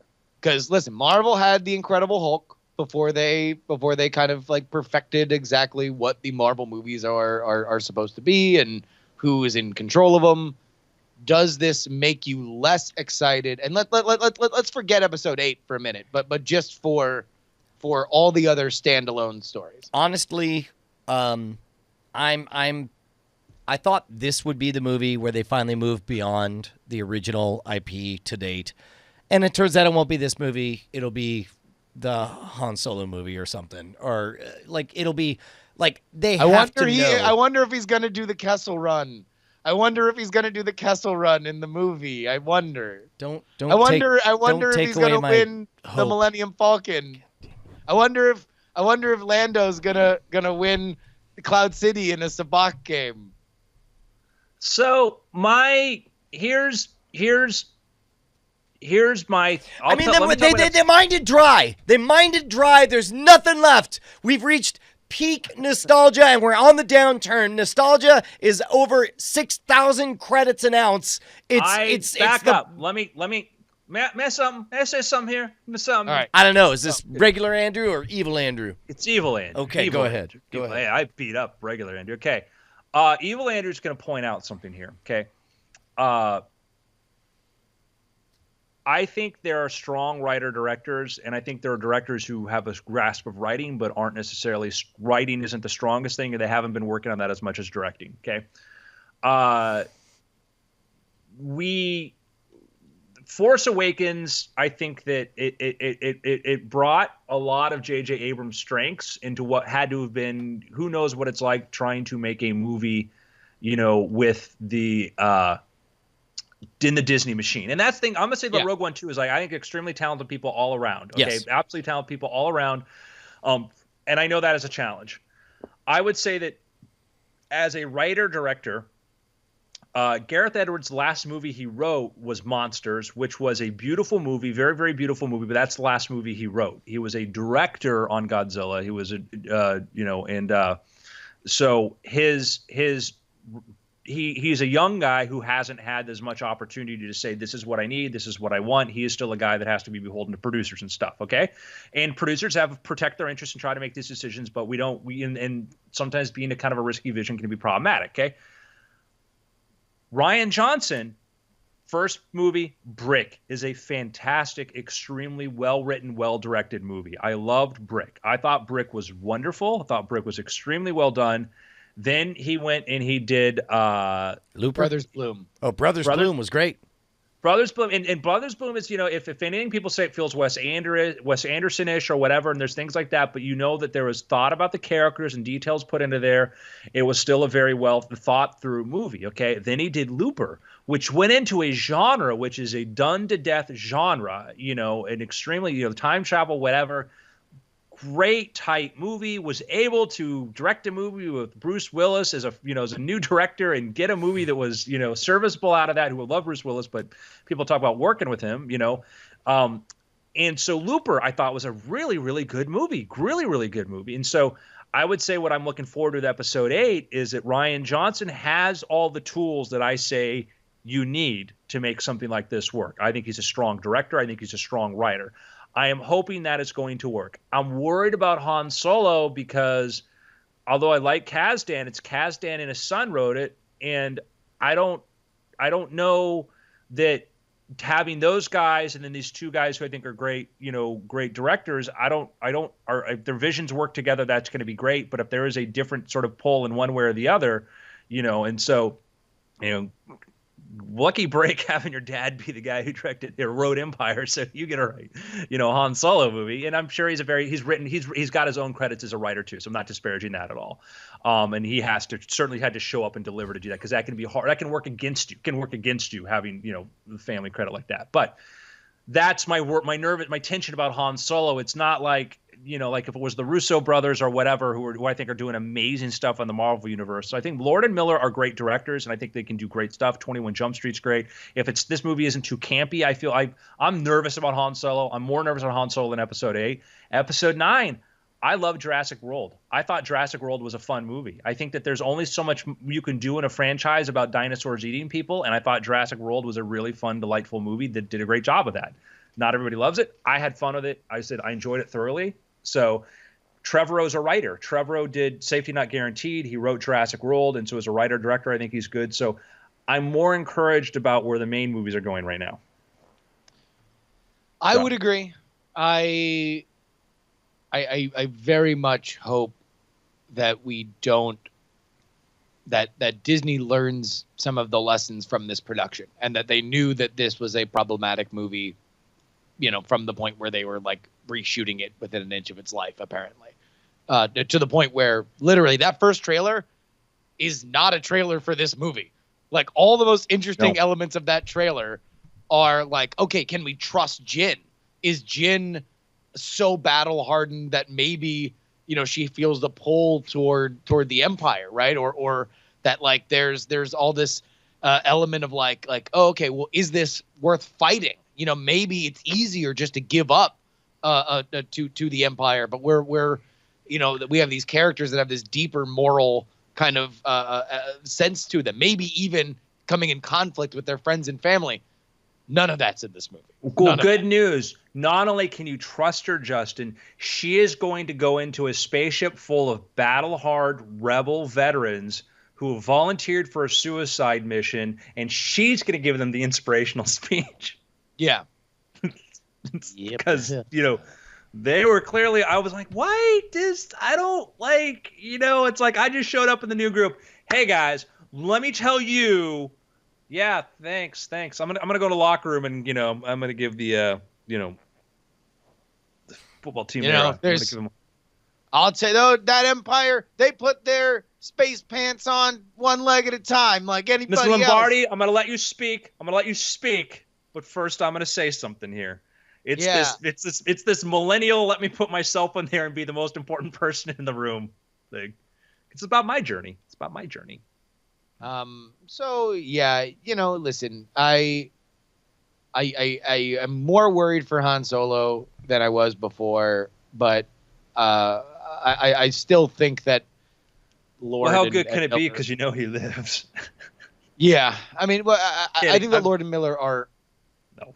They've always overwritten for what they do, and even going back to Clone High, that was a show that's a very, very silly, stupid cartoon that has such a great handle on tropes of that genre that they can you feel for the characters so they can get into these wacky situations, and I think that if they can bring that to Han Solo, then it'll be fine. It's just after watching Rogue One, and I'm just like, it's everything that Han Solo has ever said in any of the other movies. They're just going to make sure that he's doing that in this movie. And Jabba the Hutt is going to be in it. And damn it. Damn it.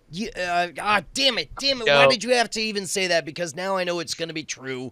that was my Greedo's least. going to be in it. At some point, Jabba's going to be like, Greedo, I hear Han Solo's on Tatooine. You better go get him. Hey, don't get shot first. Anyway. All right. Yeah, I can't. Look, they need to kick their nostalgia Meet my habit. new friend. He loves my jokes. Hey, you, busboy, Bib Fortuna, why don't you become my new Major Domo? All right, look, they got a problem, and we need to have an intervention. They are hard on the N. They have a hard N for nostalgia, and we need to break them of that addiction. It's ruining I got their a movies. bad feeling about that. No, you don't. Stop it. What did I tell you about telling me the odds? Stop it. No. Oh my god, dude, Han Solo's totally gonna get something made of carbonite and make a joke about getting stuck in it. Oh, geez. He's gonna get like a carbonite desk, and Lando's gonna be like, "You better be careful because you'll get stuck behind it." And he's like, "Oh, never. All right, I'll I'm never shut- get I'm stuck shutting behind What this happened down. with the last girl? She I'm said I was stopping it. emotionally Yeah, frozen. look. I don't need you ruining movies that haven't even come out yet. Just stop it with the nostalgia. No more. Well, Listen up. Well, and yeah, guess who's gonna have the Millennium Falcon to start with? Stop. Oh, Shush. that's for sure. And Shush. and I win the Sabak game. Stop it. No more. I'm tired. No. I mean, but all right. So there is an element Maybe of I'll that get into I real estate now, Han. I don't want The to. No. sky's the limit. Stop. Oh, Lando, you just got your head in the clouds. Stop it. Stop. I want to believe, and you guys are not going to make it any easier. Stop it. I'm Lando Calrissian. I have a great appreciation of all the deals I make. They never go better or worse than the deals that I make. It's definitely not a thing where it gets worse all the time. I'm Lando Calrissian. Stop it.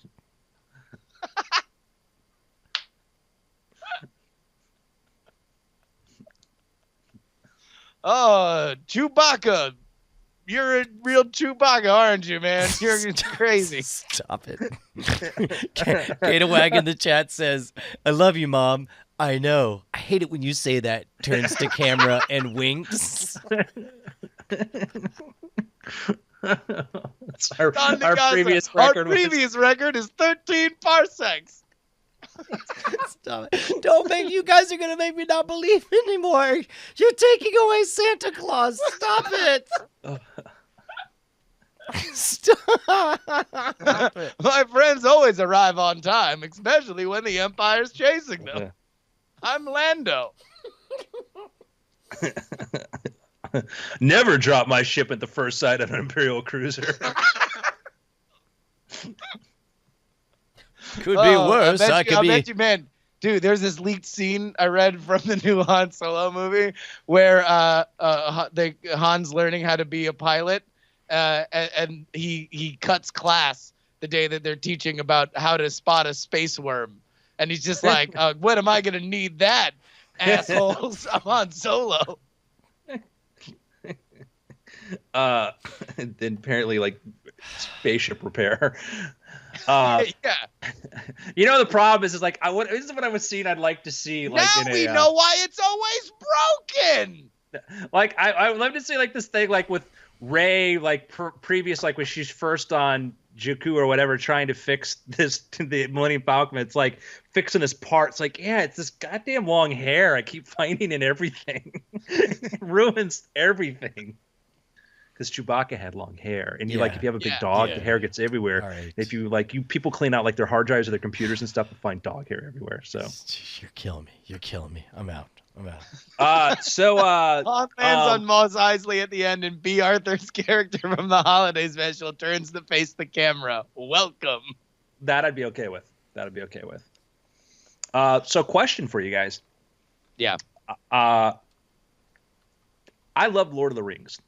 Rings, the 3 movies. I thought they were really, really good. And like Two Towers was the one that was weakest for me, but it was actually one of the strongest ones too, by the way. You know, I thought those 3 movies were amazing. I even love watching the extended editions. Gold standard for fantasy. The gold standard. After I saw the first Hobbit, I mean, in the middle of the first Hobbit, I was just heartbroken. And then I saw the second. I never saw the third, and it had the big drop off. It had the Hobbit movies had that's a franchise in peril as you watch the drop off, of from next movie to the next. And the Potter movies had been like up and down all over. So here's my question. So at that point, I'm like, my comment was, who would ever think I'd be looking more forward to another season of Game of Thrones versus a Hobbit movie? Yeah. So another Peter Jackson in that world movie. Where's your enthusiasm now? Bad Justin, bad Brian, because I, as Andrew Main, more through the moon. I don't know how they'll top it. I'm worried because I don't know how they top this. Wait, I'm sorry. You're saying another movie in that universe? Star Wars. How is your has this damaged your enthusiasm for future? Where is your enthusiasm a month ago versus now? Well, here's the problem: is my enthusiasm was at an all-time high because I thought they were breaking out of the prequel or the pre-existing mythos and going somewhere else, and instead they just really, really didn't. And our next window is the next time Halley's Comet rolls around, and that'll be because they're not going to break out of it with the Han Solo movie, not going to break out of it with episode 8 or 9. So I guess it's 4 years next time the Olympics rolls around, I'll have a chance for maybe a story that's not the same garbage. It sounds like these Han Solo jokes really broke you. They really broke me. I was optimistic, and then I realized I have nothing to live for in this fantasy. I'm done. I'm out. I'm dead, and your jokes killed me. I'm done. I'm out. And then the side, and don't worry, nobody's gonna say it's not gonna be it's not gonna be an auditory joke. We're just gonna see like Boba Fett sticking his fork into some like some sushi looking thing, and these like tentacles are gonna like come at him, and he's gonna stab at it, I have no faith. I have no reason to have faith. I'm done. I'm out. You broke. No, Boba Fett's gonna be walking out of a thing, and some blind person is going to like try to bump into him, but he'll have an awareness of where he is, and he's like, oh man, like I always have great reflexes around blind people. That's one thing that always happens with me. Yes. I'm Boba Fett after all. Boba Fett, you need to get that hair trigger on that jetpack fixed. Yeah. Nope, no time. I'm Boba Fett. Oh God, Brian, for our audio listeners, you're looking at the face of a broken man. Accurate. I want to go to Diamond Town. I want to live there now. It's a better story. I wonder if all the bounty hunters from that one scene in Empire Strikes Back are all going to be like in the same. Maybe they're having a birthday party or Yeah, something. they're in a bowling league. Yeah, Do you it's like, remember- when will we ever get together like this again? IG-88, I do not know. You remember when we were all at Star Wars Celebration and I did my Star Wars costume show for you guys? Yes, that was great. That was amazing. And was bringing up all these great Star Wars characters and stuff and the different bounty hunters and stuff using all the found objects in the hotel. Remember how excited we were? Pretty excited.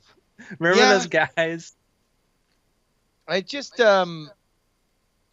I guess the overarching thing, though, and we can kind of wrap up on this, is this is something that I think we all believe, and I think frustrates us about geek culture a lot, is that we shouldn't reward things when they're not good because we're afraid that it's going to go away. And that's like the larger problem that I think exists in our little corner of the internet, which has now become more and more and more relevant in terms of pop culture, is that it's like, hey, look, if the flick isn't good, but it's catered toward you, like, you don't need to pretend that it's fantastic, because I have a hard time believing in 5 years that people are going to be putting Rogue One in the top 3 Star Wars movies like they are now. Like, I don't think that that's going to happen. Are people really doing that? Oh, yeah.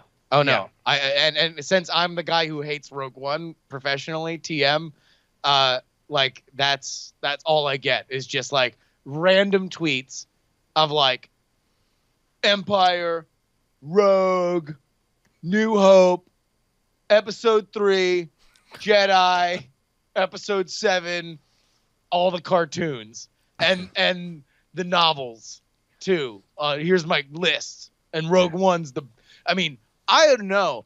I think it might be better than Empire when you think about it. It's actually just like it's a better movie than Empire when you think about it. That's what I get. That's my entire Twitter feed. That's all.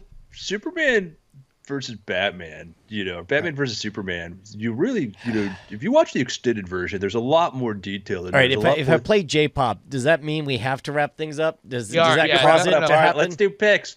Go see. All right, Rogue One. Guys, this was a wonderful exercise of bad Justin, bad Andrew, and bad Brian. Now back to our normal selves. Guys, this is why I think it was such a great way to step aside and fill out the universe more. I thought the characters were so rich. What's his face? And that guy, and the dude with the vacuum cleaner on his back was really, really good and memorable. And that's why there are so many memorable lines from this movie that I'm repeating all the time to my friends. And like when I want to play one of these characters so clearly defined, it's easy for me to pretend that I'm like them. Yeah. Hey, I'm the dad. I work for the Empire. Oh, geez. I'm just working. Hey, I'll tell you what. If it weren't for my skills, I would. There would be no planet-killing death machine. My wife's dead. I've pushed my daughter into obscurity. Hey, what do you say I just kill myself? What if I killed myself and they wouldn't be able to build this thing? Well, no, That's my they impression. said I'm the flat dad. out it would get built anyways. They favorite quote. literally said that. It'd get built anyways. Listen, this suicide vest is getting up on somebody. Yeah. Or hey, if I build a intentional flaw into the thing, what if I actually just blew it up? What if here's a cheeky little idea? What if I was the one to do it? Remember what they did with the other guys that helped build the battle station? They killed him. Because, like, you know what? We're not going to need to build one of these again. Yeah. And the warranty on this thing is great. You guys said it's worth, you gave a 1,000-year warranty on this thing. And, can't run the risk of you falling into, the good guy hands or whatever. So at this point, we're going to kill you because, we got this. If you build it, they will come. Grand Moff Tarkin, Rogue One. Oh my! I was like, the kill. I'm like literally, you're like, like here's. I'm gonna give you a good rule of thumb if you're trying to plan the empire. It's called what would Hitler do? Jeez. We got our new super gun. All right, we can wrap it. There is one video that I did see that was like top 10 reasons why you like Rogue One, and I really liked it. I thought it was a funny video, and the same girl also did an audition for Jyn Erso that I thought was very funny. So watch those videos. Roger that. My vote is for Backstroke of the West Highlights Part 1, a YouTube video in which it shows prequels with the translations to Chinese. Oh, really? Yeah, superior. They have escaped. I should really feeds you all dog. Space General, you and not equal to, I think, severe. Smelly boy. Better to death to them. So this is what Chinese back to English? Yeah. That's great. Better to death them. All right. The front is 11 avenues flying straightly. Yeah. All right, we love you guys. Yeah. It's been after.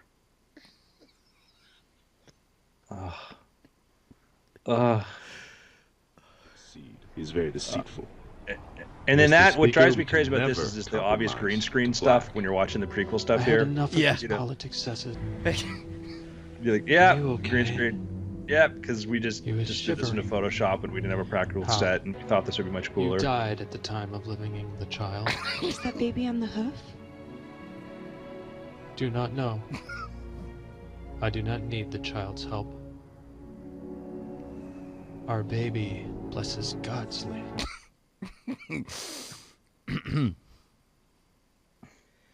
All right.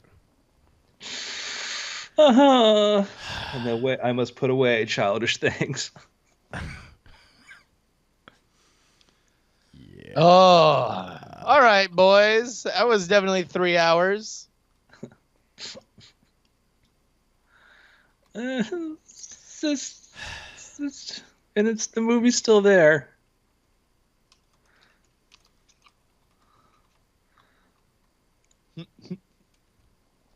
Brian, Huh. I now I feel like we took it too far. We did mean, take it too far. Well, I with mean, you just made me see. You held my eyes open. I mean, you didn't do nothing but reveal what is there. Like reached the man. Good. Let us counterattack him. The disgusting thing came.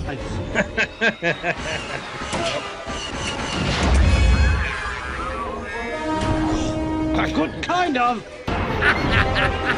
Do you fuck on eye? Good, you beat the inside. Good kind of, R2. I feel far from good. R2, come back. I need you foolish and shipped. R2, do you is fucking.